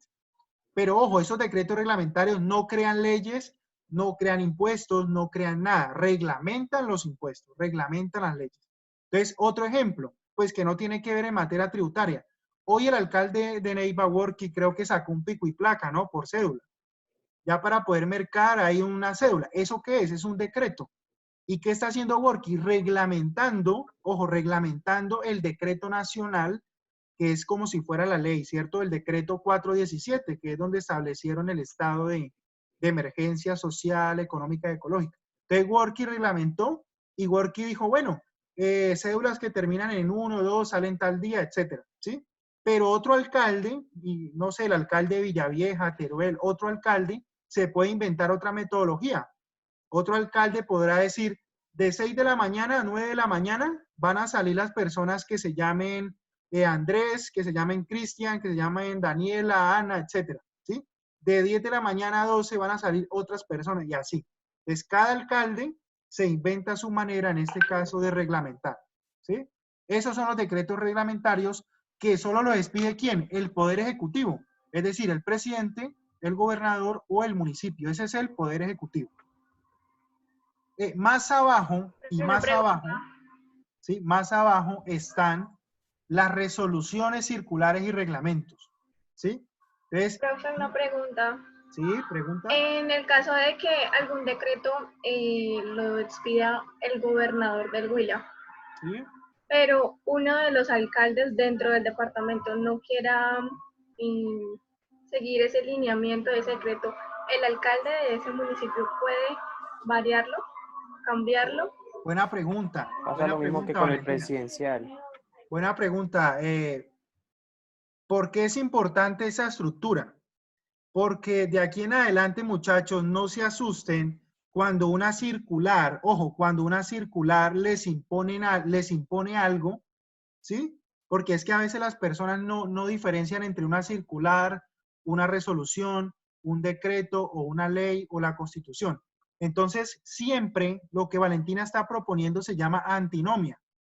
¿Qué es una antinomia? Una antinomia es cuando existen choques entre diferentes normas, ¿sí? Entonces, ¿cuál sería ese choque? Que un decreto del gobernador, ¿sí? Esté chocando con un decreto de acá, el del gobernador aplica para el Huila, pero el de la alcaldía aplica solo para Neiva, ¿cierto? Entonces, cuando existen choque entre normas de igual jerarquía, ¿cierto? Entre comillas de igual jerarquía, ¿va a primar qué? Tenemos que irnos a la norma de mayor jerarquía. ¿Y cuál es la norma de mayor jerarquía? Pues el decreto nacional que expidió en su momento el presidente. Entonces hay que irnos a ver qué dice el decreto 417 que expidió el presidente. ¿Sí? En caso de que no se dirima este conflicto, por eso pues hay que hacerle caso al decreto de la gobernación toda vez y única vez porque el decreto de la gobernación aplica para todo el territorio del Huila, ¿sí? En cambio, el decreto de Neiva aplica, en este caso, para Neiva, pero por principio de territorialidad hay que hacerle caso, en este caso, al decreto que expide el gobernador, porque en jerarquía está superior al alcalde de Neiva. Pero es muy importante, siempre hay que analizar que esas normas no vayan en contra de la Constitución o en contra de una ley. Porque si el decreto va en contra de la Constitución o en contra de la ley, no hay que hacerle caso, ¿sí? En principio no hay que hacerle caso. Les voy a poner un ejemplo para que me entiendan. Ustedes han escuchado que hay estudiantes, por ejemplo, en Derecho, como les digo, yo estudio Derecho y en Derecho hay una revolución porque algunos estudiantes no quieren clase, ¿sí? Dicen que por acá, bueno, etcétera, que no hay calidad, que los consultorios jurídicos, etcétera. Entonces, hace unos días salió una directriz del Ministerio de Educación, creo que salió ayer o antier, una directriz, una circular. Y la directriz dice, en otras palabras, que las universidades quedan autorizadas para que puedan impartir clases virtuales hasta mayo. Eso dice la directriz, ¿sí? Pero ojo, eso es una circular, es un reglamento, digamos que es una norma de menor jerarquía. Esa norma, esa directriz, ¿con qué otra norma raya o con qué otra norma se choca? Pues se choca con la Ley 30, ¿sí? Que la Ley 30 es de la educación superior. Y en la Ley 30 de la educación superior dice que las universidades tienen algo que se llama principio de autonomía universitaria.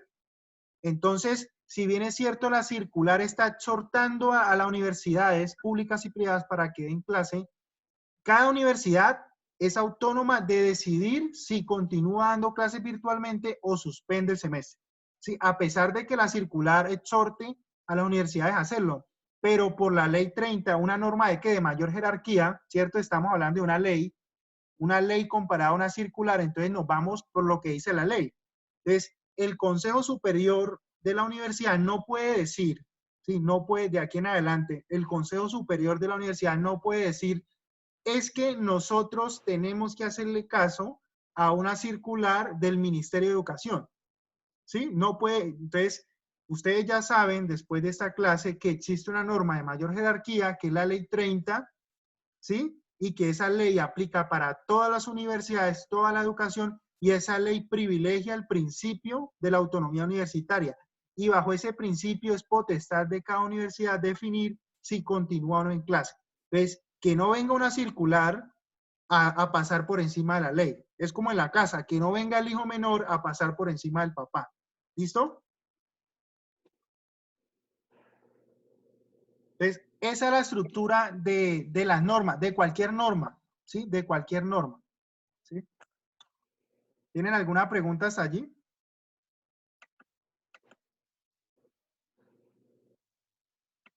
Entonces, continúo, ¿vale?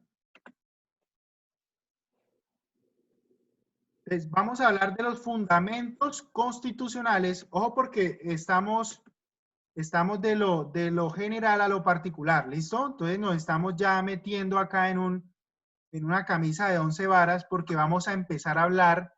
Yo les dije a ustedes que la norma de normas, la norma de mayor jerarquía era la Constitución política.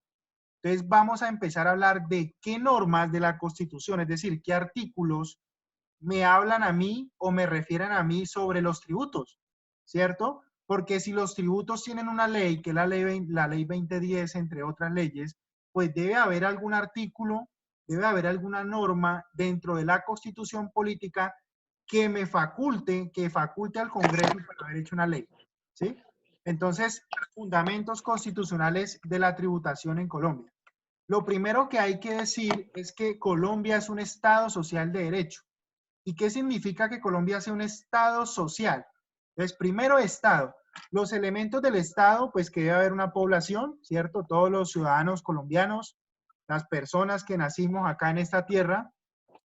Segundo, debe haber un territorio, en este caso son los departamentos, los municipios, y ese territorio también puede ser, digámoslo así, el mar, la plataforma continental, toda la placa tectónica, todo eso, ¿cierto? Y también tiene que haber una soberanía, una gobernabilidad. Y esta la representan las instituciones del Estado, las ramas del poder público, el presidente de la República, etc. Entonces, esos elementos constituyen el Estado colombiano, ¿cierto? El territorio, la población, la gobernabilidad. Pero, ¿qué significa que Colombia es un Estado social? Ojo, la palabra social. El Estado social se introdujo con la Constitución del 1991, porque la Constitución anterior, que es la del 86, simplemente decía que Colombia era un Estado de derecho, pero la Constitución del 91 quiso darle un tinte humano, un tinte, digamos, en donde lo que prima el Estado social significa que lo que prima es el ser humano, los derechos naturales del ser humano, es decir, el derecho a la vida, el derecho a la igualdad, a la dignidad humana, a la libertad de culto, a la libertad de credo. A mí no me pueden obligar por querer ser administrador de empresas, por querer ser contador. Yo veré qué hago, ¿sí? Entonces, el Estado social prima, en este caso, los derechos fundamentales o los derechos inherentes al ser humano. A mí me parece inaudito, hoy sale una noticia, creo que en el diario del Huila, que una persona le tocó colocar una tutela para que le pudieran aplicar una prueba de coronavirus. O sea, esto parece que fuera otro país. Tener que ir a la justicia, presentar una tutela por un correo electrónico para que le aplicaran una prueba de coronavirus. O sea, si yo estoy enfermo y creo que tengo ese virus, pues lo mínimo que espero es que el Estado me haga una prueba, ¿sí? Pero tener que acudir a la justicia para algo como eso, pues es algo como denigrante, ¿no? Entonces, el Estado Social de Derecho precisamente garantiza nuestros derechos fundamentales y para ello creó la tutela, ¿sí? Para ello creó la tutela en el año 1991. ¿Y qué significa que sea de derecho? Entonces, ya sabemos que Colombia es un Estado social, pero ¿qué significa que sea de derecho? Pues derecho significa, en otras palabras, que todo está escrito, que todo está positivizado, que todo está en normas, que aquí no se inventan las normas, que aquí no se inventan los impuestos, que acá todo debe estar regido bajo una ley, bajo una normatividad. Y que esa normatividad, ojo, que esa normatividad, todas las personas que habitan el Estado colombiano tienen que ser iguales ante esa ley. ¿Sí? Es decir, que el hecho de que yo sea el hijo de Sarmiento Angulo, ¿sí? No tienen que mirarme diferente a que yo sea simplemente el profesor de la clase. O sea, todas las personas somos iguales ante la ley. Entonces, eso significa que Colombia sea un Estado social de derecho. ¿En dónde lo dice? Lo dice en la parte más bonita de la Constitución, que es el preámbulo, ¿sí? El preámbulo en el artículo 1. Otro tema importante es la autonomía. El artículo 1 de la Constitución habla de que Colombia, digámoslo así, es una república. Colombia es Estado Social de Derecho, una república. Entonces, Colombia es uno solo, un solo Estado colombiano. No como Venezuela, no como México, que en México son federalistas, entonces hay varios estados, ¿sí? No como en Estados Unidos, que hay varios estados. Entonces, no, Colombia es un solo estado, ¿sí? Pero Colombia le introdujo algo muy particular, que tiene que ver mucho con los tributos. Colombia es un Estado social de derecho, una república unitaria descentralizada, ¿sí? Descentralizada con autonomía de sus entidades. ¿Qué significa eso, que sea descentralizada con autonomía de sus entidades? ¿Quién me puede dar su opinión?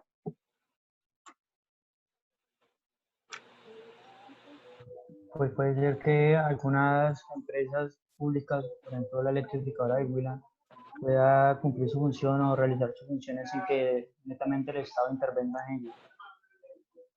Muy bien, Jefferson. ¿Alguien más?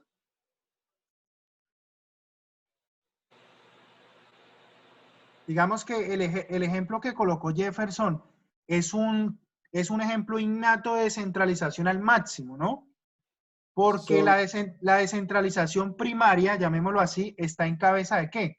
De la nación, que es todo Colombia, pero todo Colombia pues no se manda solo el presidente. Entonces, ¿qué dijo el presidente? Vamos a crear departamentos. Entonces, vamos a crear departamentos. Y luego los departamentos se dividen por municipios. Y los municipios a su vez por comunas, por barrios, por corregimientos, por veredas, etc. Entonces, existe una serie de descentralización, ¿cierto? Por territorio. pero también la descentralización puede ser por servicios. Entonces, ¿cómo está descentralizada la educación? Pues facultemos para que instituciones públicas como la Surcolombiana, como el SENA, como la Universidad Nacional, etcétera, oferten programas de educación. Y también démosle la facultad para que privados crean empresa, creen universidades o creen fundaciones, de la Corhuila, la Fundación La Minuto de Dios, la Cooperativa, la Universidad Javeriana, los Andes, etcétera. Entonces, esos son ejemplos de descentralización.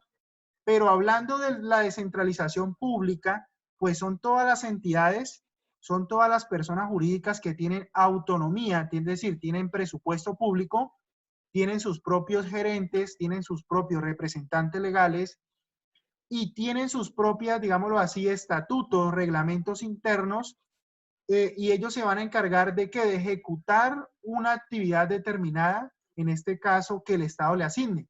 Entonces hay empresas como la de servicio, que acaba de decir Jefferson, la electrificadora presta el servicio de energía, también las Ceibas o Aguas del Huila presta el servicio de acueducto, alcantarillado y aseo y agua potable.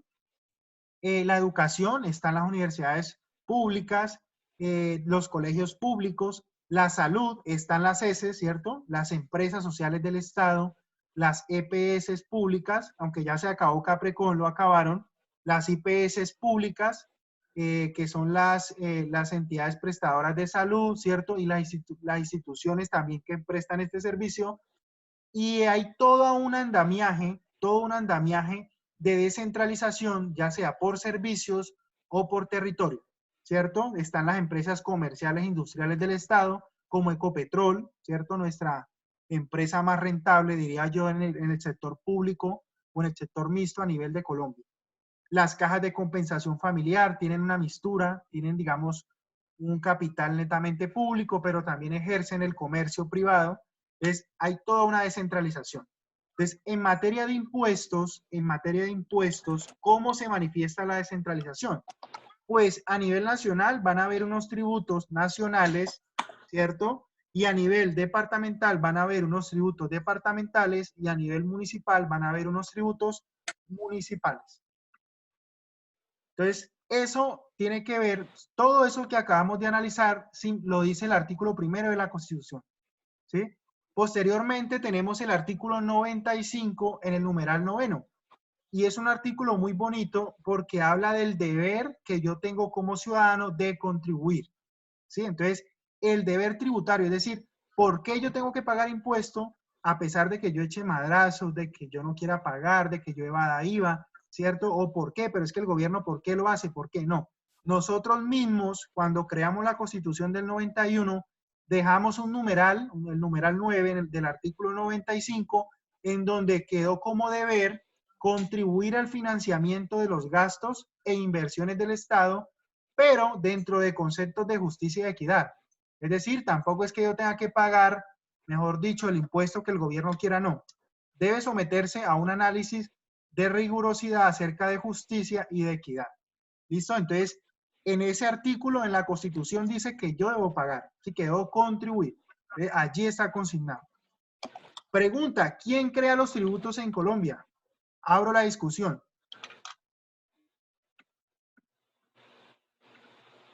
Natalia Calderón, que está que se duerme. ¿Qué opinas, Natalia? ¿Quién crea los tributos en Colombia?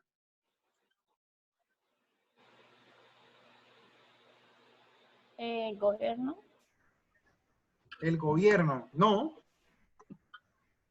¿Quién más? Senado. El Estado, no. No, porque ya estamos de lo general a lo particular. Claro, el Estado los crea, pero ya vamos más abajo. ¿El Congreso? Perfecto, el Congreso de la República. Dígalo fuerte, el Congreso. Es Dependiendo si es a nivel nacional, departamental y municipal. ¿Quién acabó de intervenir, por favor? Nicolás Martínez. Nicolás, vamos a analizar que en Colombia, y quiero que una vez eso de aquí a partir de esta clase lo tengan muy claro, de una vez se lo voy a decir, en Colombia el único órgano facultado, ojo, el único órgano o la única corporación facultada para crear impuestos es el Congreso de la República, ya sea impuestos nacionales, impuestos departamentales o impuestos municipales. ¿Listo? Entonces, más de uno estará diciendo, pero ¿cómo? Si acá el alcalde fija los impuestos, o el consejo, o en la gobernación lo hace el gobernador. No, así no es. ¿Listo? Profe. Así no es. ¿Señor? Profe, Sí, señor. es que muchas veces existe una confusión en lo que tiene que ver con la rama legislativa. Sí. Que muchas personas creen que la rama legislativa también tiene sus órganos a nivel municipal y a nivel departamental. Excelente, excelente comentario. Me gusta el comentario. Tiene toda la razón. Sí, a veces confunden que la Entonces, Asamblea General... voy a hacer esa aclaración. ¿Listo? Entonces, en Colombia, según la Constitución, hay 3 ramas, ¿cierto? La rama ejecutiva o el Poder Ejecutivo.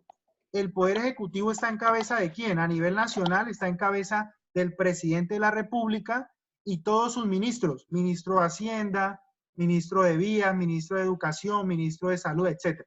Entonces, el Poder Ejecutivo Nacional es el presidente con sus ministros.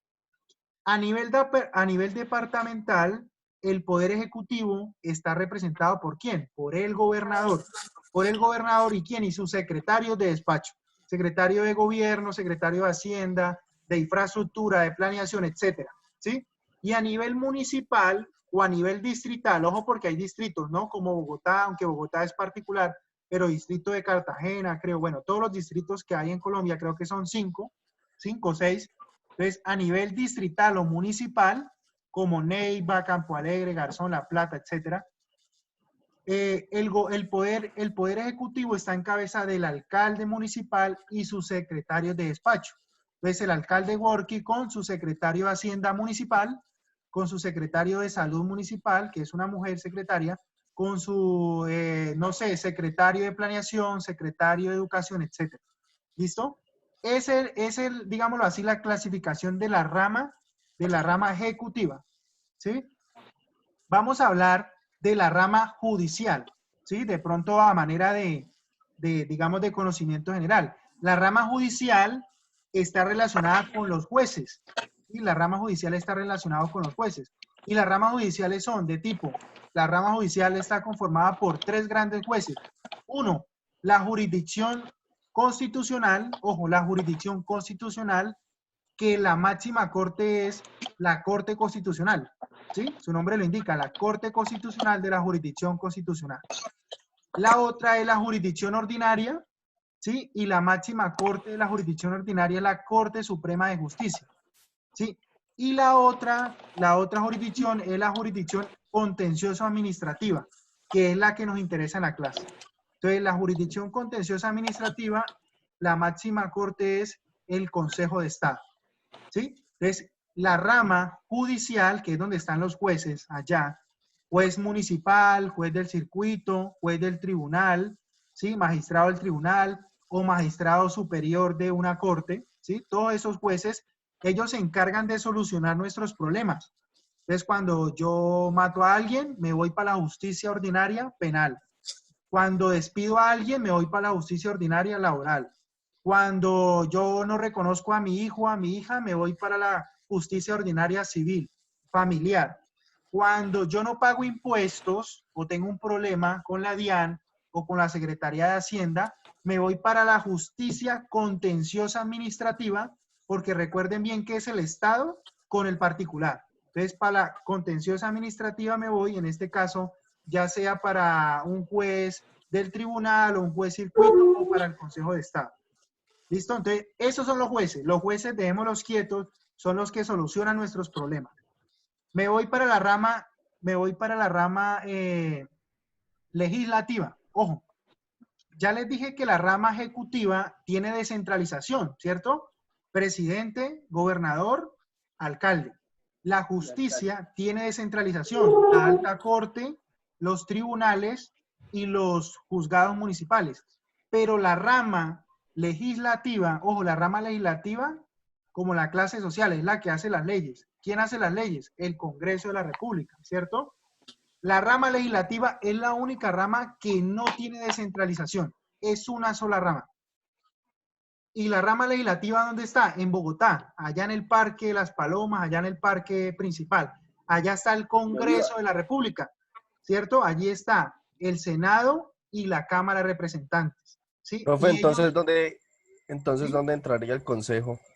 Buena pregunta. ¿Jefferson la hizo? No, Manuel Moreno. Manuel, listo, Manuel.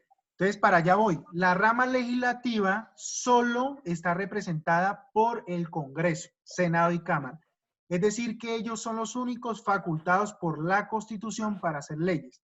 Pregunta, entonces, ¿qué hacen los sinvergüenzas? No, mentiras, en recocha. ¿Qué hacen los diputados en la Asamblea, ¿cierto? A nivel departamental. ¿Y qué hacen los concejales en el Consejo a nivel municipal? ¿Cierto? Entonces, diputados para la Asamblea, concejales para el Consejo Municipal. Entonces, ¿qué hacen ellos? Ellos son coadministradores. Ojo con la palabra, ellos son coadministradores. ¿Qué significa eso? Que ellos pertenecen, ojo, ellos pertenecen a la rama o al poder ejecutivo. Ellos pertenecen al poder ejecutivo. Nunca pertenecerán al poder legislativo. ¿Por qué? Porque ni la Asamblea ni el Consejo crean leyes. Óigame bien, ellos no crean leyes. ¿Ellos qué crean? Ellos crean ordenanza, ¿sí? La Asamblea crea ordenanzas. Y hoy sale una noticia que la Asamblea aprobó como 20.000 millones, no sé, para el COVID. Y el Consejo Municipal crea acuerdos, ¿sí?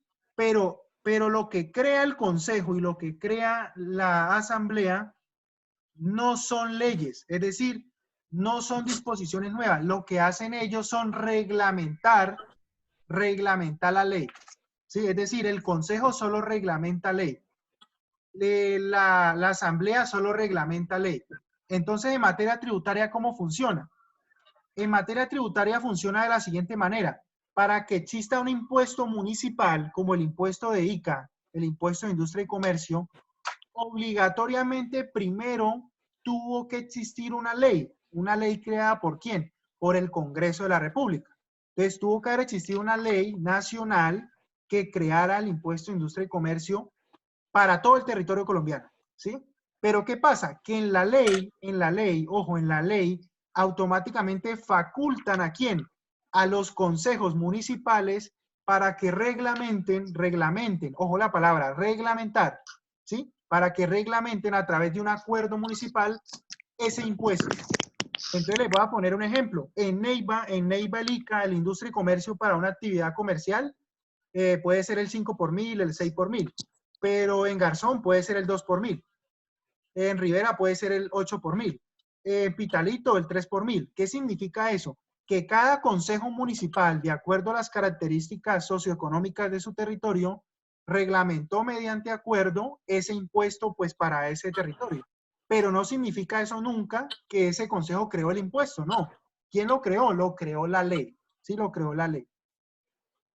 ¿Claro ese temita? Sí, señor. No los veo convencidos. Correcto. Entonces, en conclusión, muchachos, los concejales y los diputados, ellos no crean leyes. Ellos se sientan allá para sesionar, cobrar unas sesiones, y lo único que hacen es reglamentar una disposición legal, es decir, ellos reglamentan la ley. Es más, ellos ni siquiera pueden reglamentar la Constitución, porque está por encima. Entonces, en la jerarquía, la Constitución, luego la ley reglamenta la Constitución, y luego las ordenanzas y los acuerdos reglamentan la ley, ¿sí? Entonces, en materia tributaria, ojo, no existe, el único órgano para crear impuestos es el Congreso de la República.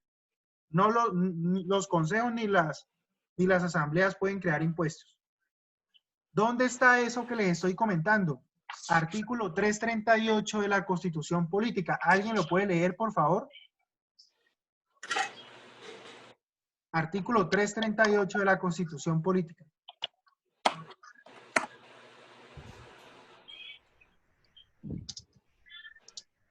Dice, en tiempo de paz. ¿Sí? En tiempo de paz, solamente el Congreso, las asambleas departamentales y los consejos distritales y municipales podrán imponer contribuciones fiscales o parafiscales. ¿Sí? La ley, las ordenanzas y los acuerdos deben fijar directamente los sujetos activos y pasivos, los hechos y las bases gravables y las tarifas de los impuestos. La ley, las ordenanzas y los acuerdos pueden permitir que las autoridades fijen la tarifa de las tasas y contribuciones que cobren a los contribuyentes, como recuperación de los costos de los servicios que les prestan o participación en los beneficios que le proporcionen. Pero el sistema y el método para definir tales costos y beneficios y la forma de hacer su reparto deben ser fijados por la ley. Las ordenanzas o los acuerdos, las leyes, las ordenanzas o los acuerdos, las leyes, ordenanzas o acuerdos que regulen contribuciones en la base, en las que la base sea el resultado de hechos ocurridos durante un periodo determinado, no pueden aplicarse sino a partir del periodo que comience después de iniciar la vigencia de la respectiva ley, ordenanza o acuerdo. Listo.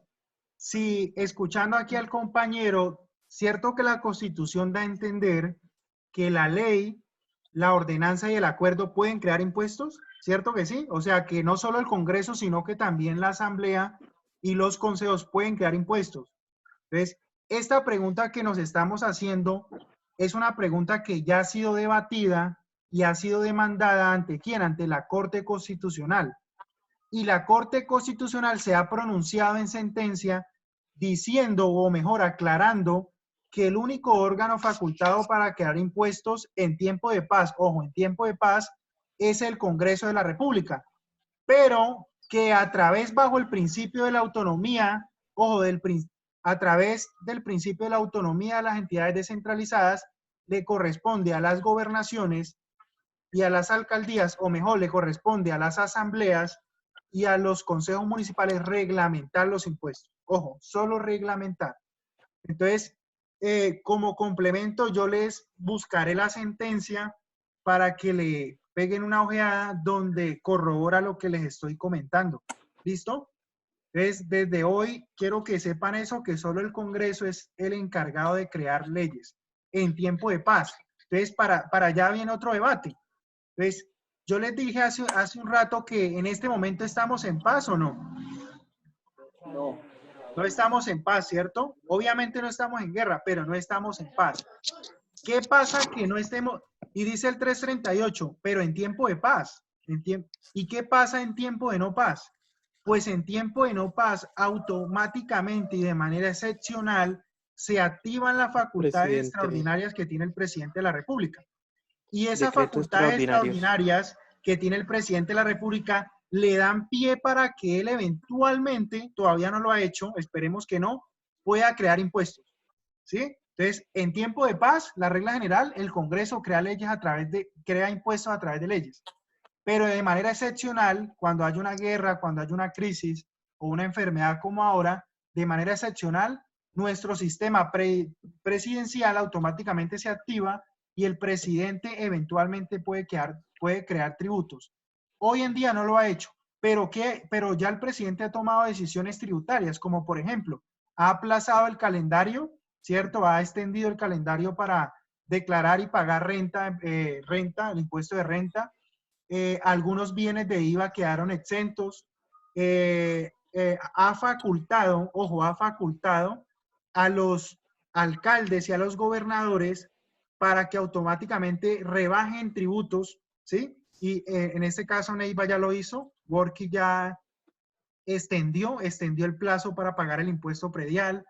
En algunos municipios se extendió el plazo para pagar el impuesto de industria y comercio, y eventualmente cualquier alcalde puede rebajar un impuesto, ¿sí? O un gobernador puede rebajar un impuesto. Lo que pasa es que eso tiene una medida financiera, ¿no? Rebajar el impuesto. Pero en ese momento y de manera excepcional, el presidente tiene esa potestad. ¿Cómo lo hizo? A través de la expedición del decreto extraordinario con fuerza de ley, el decreto 417 del 2020, automáticamente él con la firma de los ministros lo que hizo fue darse esas facultades extraordinarias que tiene. Y a través de ese decreto ha proferido muchos decretos. Entre otros, ha extendido la renovación de la Cámara de Comercio, ¿no? Del RUES, y todo lo que tiene que ver con la cuota que se cancela en la Cámara de Comercio, ha extendido el plazo o ha vuelto más laxo las reuniones de las asambleas generales que hacen las empresas. Recuerden que por ahí salió un decreto en donde las reuniones se pueden hacer de tipo virtual y también se pueden extender esas reuniones. Creo que van como hasta junio, si mal no estoy. Entonces, los servicios públicos también se van a diferir a un periodo de 36 meses. En Bogotá se está pensando en subsidiar en este mes, no cobrar agua, acá en Neiva también. Entonces, fíjense que automáticamente y de manera excepcional se activan unas potestades que tiene el Poder Ejecutivo, ¿no? En cabeza del presidente. Sí, pero es de manera excepcional. Apenas pase esto, automáticamente el único facultado va a ser el Congreso para crear leyes. Ni la gobernación, es decir, ni la asamblea o ni el consejo. Ellos no hacen eso. Sí, ellos no hacen eso. Pero en sí no es un subsidio, es un crédito prácticamente porque se van a diferir las cuotas de los residuos y sí, pues igual se va a tener que pagar. En sí no es un subsidio, lo considero yo, es como un crédito. Sí, lo que pasa es que anteriormente habían dicho que iban a subsidiar, o sea, que no iban a cobrar el servicio de agua potable, pero ya parece que se retractaron y lo van a diferir como a 36 cuotas con interés cero, ¿no? Entonces, correcto. Como que nos vieron la cara, sí, pero bueno. Entonces, fíjense que los impuestos no se cobran por cobrar. Hay todo un fundamento normativo en la Constitución Política que habla de los impuestos. Y el sistema tiene unos principios. Esos principios del sistema tributario están contenidos en el artículo 363. Y ese artículo habla de que el sistema tributario nacional, departamental o municipal debe de contener fundamentalmente los principios de equidad, de eficiencia, de progresividad y de irretroactividad. ¿Qué significa la irretroactividad? ¿Sí? La irretroactividad significa que las normas empiezan a regir una vez aprobadas, ¿cierto? Firmadas, sancionadas y publicadas, empiezan a regir hacia adelante, es decir, nunca hacia atrás. Las normas tributarias empiezan a regir hacia adelante y no hacia atrás. La progresividad hace relación a algo como, se los voy a explicar en términos sencillos, que el sistema lo que busca es que entre más tenga yo, pues más pague impuesto, más tribute. Y entre menos tenga, menos ingresos, menos propiedad, pues menos tribute. ¿Sí? Lo que pasa es que ese principio de la progresividad poco se da. ¿Sí? Digamos que en renta se podría dar, pero hay impuestos que no son progresivos. Un ejemplo. Como el IVA. El IVA. El IVA, ¿no? Entonces, todo el mundo va no sé, supongamos que las chicas, las mujeres son las que más compran. No es lo mismo una chica que sea estrato 4, que no sé, que tenga un sueldo de 5 millones, irse a comprar un pantalón, no sé, en un sitio caro, que le vale 1 millón de pesos, paga un IVA al 19%. No es lo mismo que esa persona compre ese pantalón a que una persona de bajos recursos compre el mismo pantalón y pague el mismo IVA, ¿cierto? Entonces, la misma libra de arroz que va y compra uno a la tienda, pues digamos que nosotros tenemos manera, pero hay gente que la verdad que sí padece de situaciones económicas. Entonces, el IVA que yo pago por la libra de arroz, o no sé, por un producto, ese IVA, pues van a ser, por ejemplo, 2.000 pesos. Esos 2.000 pesos yo no lo voy a sentir tanto, pero para una persona de escasos recursos, esos 2.000 pesos sí van a significar bastante dinero. Entonces, la progresividad se puede ver, digámoslo ahí, truncada en algunos impuestos.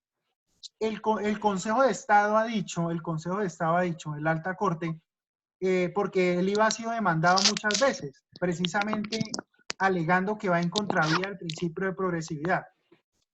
Pero resulta que el IVA se convierte progresivo cuando no se graban algunos artículos de primera necesidad como artículos de aseo, ¿sí? Artículos de primera necesidad de alimentos.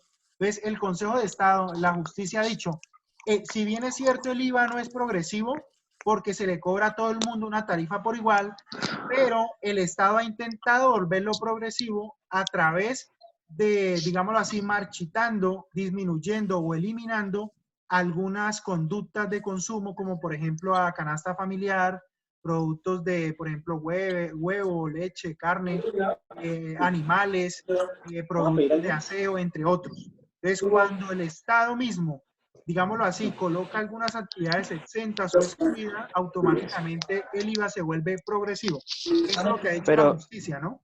Pero de todos modos no es progresivo porque aún así los que tienen un buen capital no van a pagar el IVA por esos productos. Entonces sigue siendo algo igual y no equitativo. Estamos totalmente de acuerdo. Lo que pasa es que, digamos que si el Estado elimina uno de los impuestos o una de las fuentes de financiación que mayor le genera recaudos, que es el IVA, entonces ¿de qué va a sobrevivir, no? Es como la gallina de los huevos de oro. Si se va el IVA, entonces es como cuando en la casa tengo una gotera, tapo la gotera y se me destapa otra. Así funcionan las finanzas. Entonces, si eliminamos el IVA, pues hay que crear otro impuesto o hay que incrementar otro impuesto. Entonces, por eso el Estado no ha dado permiso, digámoslo así, para aceptar la excusa del principio de la progresividad. Porque yo comparto con ustedes, la progresividad se ve ampliamente violada, ¿no? Ese principio es violado totalmente en el la eficiencia tiene que ver, ojo, la eficiencia tiene que ver con que el sujeto activo, es decir, la nación representada a través del Ministerio de Hacienda y principalmente sobre la DIAN, y a nivel departamental sobre la Secretaría de Hacienda departamental y a nivel municipal sobre la Secretaría de Hacienda municipal, la eficiencia tiene que ver la certeza con la cual estas entidades ejercen la política de fiscalización, de control, de recaudo tributario. Es decir, cuántas personas pagan tributo y cuál es mi porcentaje de recaudo de tributo. Entonces, si usted analiza en el sistema tributario, son pocas las personas naturales que realmente pagan impuestos. Sí, en Colombia hay 50 millones de colombianos, pero de esos 50 millones, ¿quiénes pagan impuestos? Entonces, todo el mundo queremos educación pública, queremos ir a la USCO, ¿cierto? A la Nacional, queremos salud buena, de calidad, pero nadie quiere pagar impuestos, ¿sí? Entonces, es una doble moral del colombiano. Entonces, la eficiencia tiene que ver precisamente con eso. ¿Cómo la ha trabajado la eficiencia Colombia? En este momento se está implementando facturación electrónica, ¿sí? Que todo vaya a la nube y viaje directamente a la DIAN y automáticamente la DIAN pueda conocer las operaciones, a quién le compro, a quién le vendo, cuál es la dirección, ¿cierto? ¿Cuál es el NIF, etcétera? Se está también trabajando, mejorando los reportes de información exógena, ¿cierto? Los reportes de información exógena que hacen las empresas cada año. También se está mejorando el portal de la DIAN. Sí, el portal de la DIAN se han entrado últimamente, se ha ido ambientando de forma tal que el ciudadano poco a poco vaya autoliquidando sus impuestos.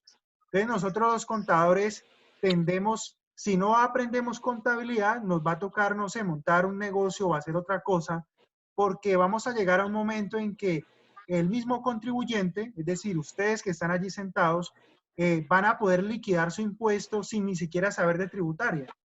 Porque qué jartera pagarle al Estado, pero aparte de pagar al Estado, tener que aprender leyes del Estado. Entonces, si yo voy a pagar, lo mínimo que espero es que pues sepa cuánto voy a pagar y punto. Entonces, vamos a llegar a un futuro en que la declaración de renta me llegará al correo y simplemente yo la pago por PCI, ¿sí? Por mi tarjeta de débito o crédito la pagaré. Así como llega el recibo del agua, la energía, o como llega el recibo del impuesto predial. Para allá va la eficiencia del sistema tributario colombiano. ¿Cuándo llegaremos? Pues no sé, esperemos, todos estamos jóvenes acá, esperemos ver eso, no sé, en 20 años, 30 años. Pero los contadores principalmente que se dedican a eso, a hacer declaraciones, a hacer información exógena, tendrán que reinventarse toda vez que ya el sistema está cambiando y la idea es que automáticamente se liquide esta información, ¿no? No tengo que pagarle a un contador para que me haga la declaración y aparte tengo que pagarle a la DIAN. O sea, doble gol. Eso no tiene sentido. Y la equidad hace alusión a dos conceptos. El primero, que todos somos iguales ante la norma, ¿sí? Ya lo dije, es un principio universal del derecho. Entonces, no es que la empresa es la azucarera, el ingenio Cauca, es el grupo Postobón, el grupo Ardila Lule, no. Entonces, cualquier empresa, cualquier grupo económico es igual y en consecuencia paga impuestos igual. Y también la equidad tiene que ver, obviamente, en que pues debe ser justo, equitativo los impuestos que yo pague. Y esa justicia tiene que ver que en la medida en que yo tenga ingresos, en la medida en que yo tenga patrimonio, asimismo deba tributar. Fíjense que hoy la base gravable para el impuesto de renta está en 1.400 VT, más o menos 40 millones de pesos al año. Entonces, pensaría yo que eso no es equitativo, porque de aquí a mañana, con simplemente ganarme 1,5 millones, pues ya voy a tener que tributar, que pagar. Entonces, fíjense que la equidad también se está viendo como un poco digámoslo así, en tela de juicio, en el afán del Estado de recaudar los impuestos. ¿Tienen alguna pregunta hasta allí?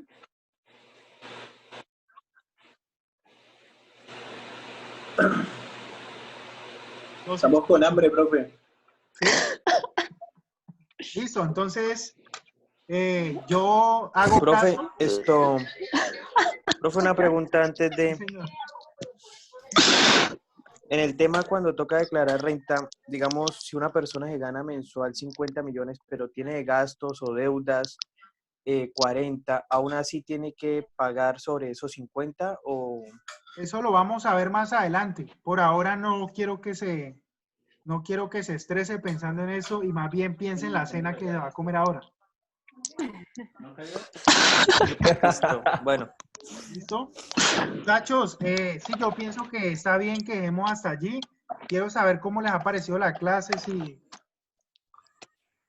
Bien, profe, habla claro. Bien, profe. Si vamos bien hasta el momento. Es claro al hablar. No, sí, Excelente, sí. excelente, profe. La verdad explica bien y se le entiende bien. Listo. Lo importante es eso, muchachos, que la estén captando y que dialoguemos. Listo, como les digo, no voy a llamar lista, no voy ni a sacar nota, ni mucho menos, pero es muy importante que participen porque como ven, de esto es que más adelante vamos a sacar nota, vamos a dar trabajo, ya cuando se normalice el tema. Dios quiera que así sea. Uy, profe, pero debería tirar suave, o sea, en el sentido de no llenarnos tampoco de muchos trabajos, ¿no? No, pues apenas Cuando se estamos en la normalice diapositiva esto. 3, no se preocupe.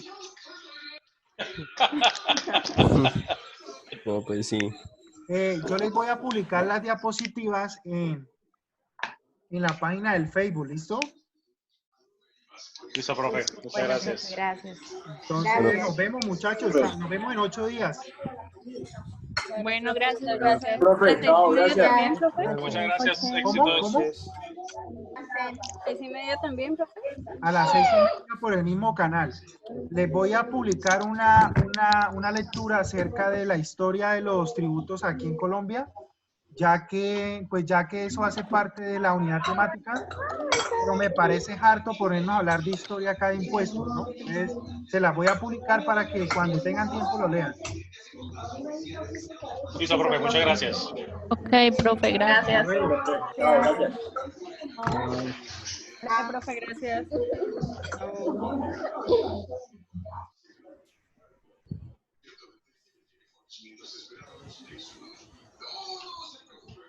Chao.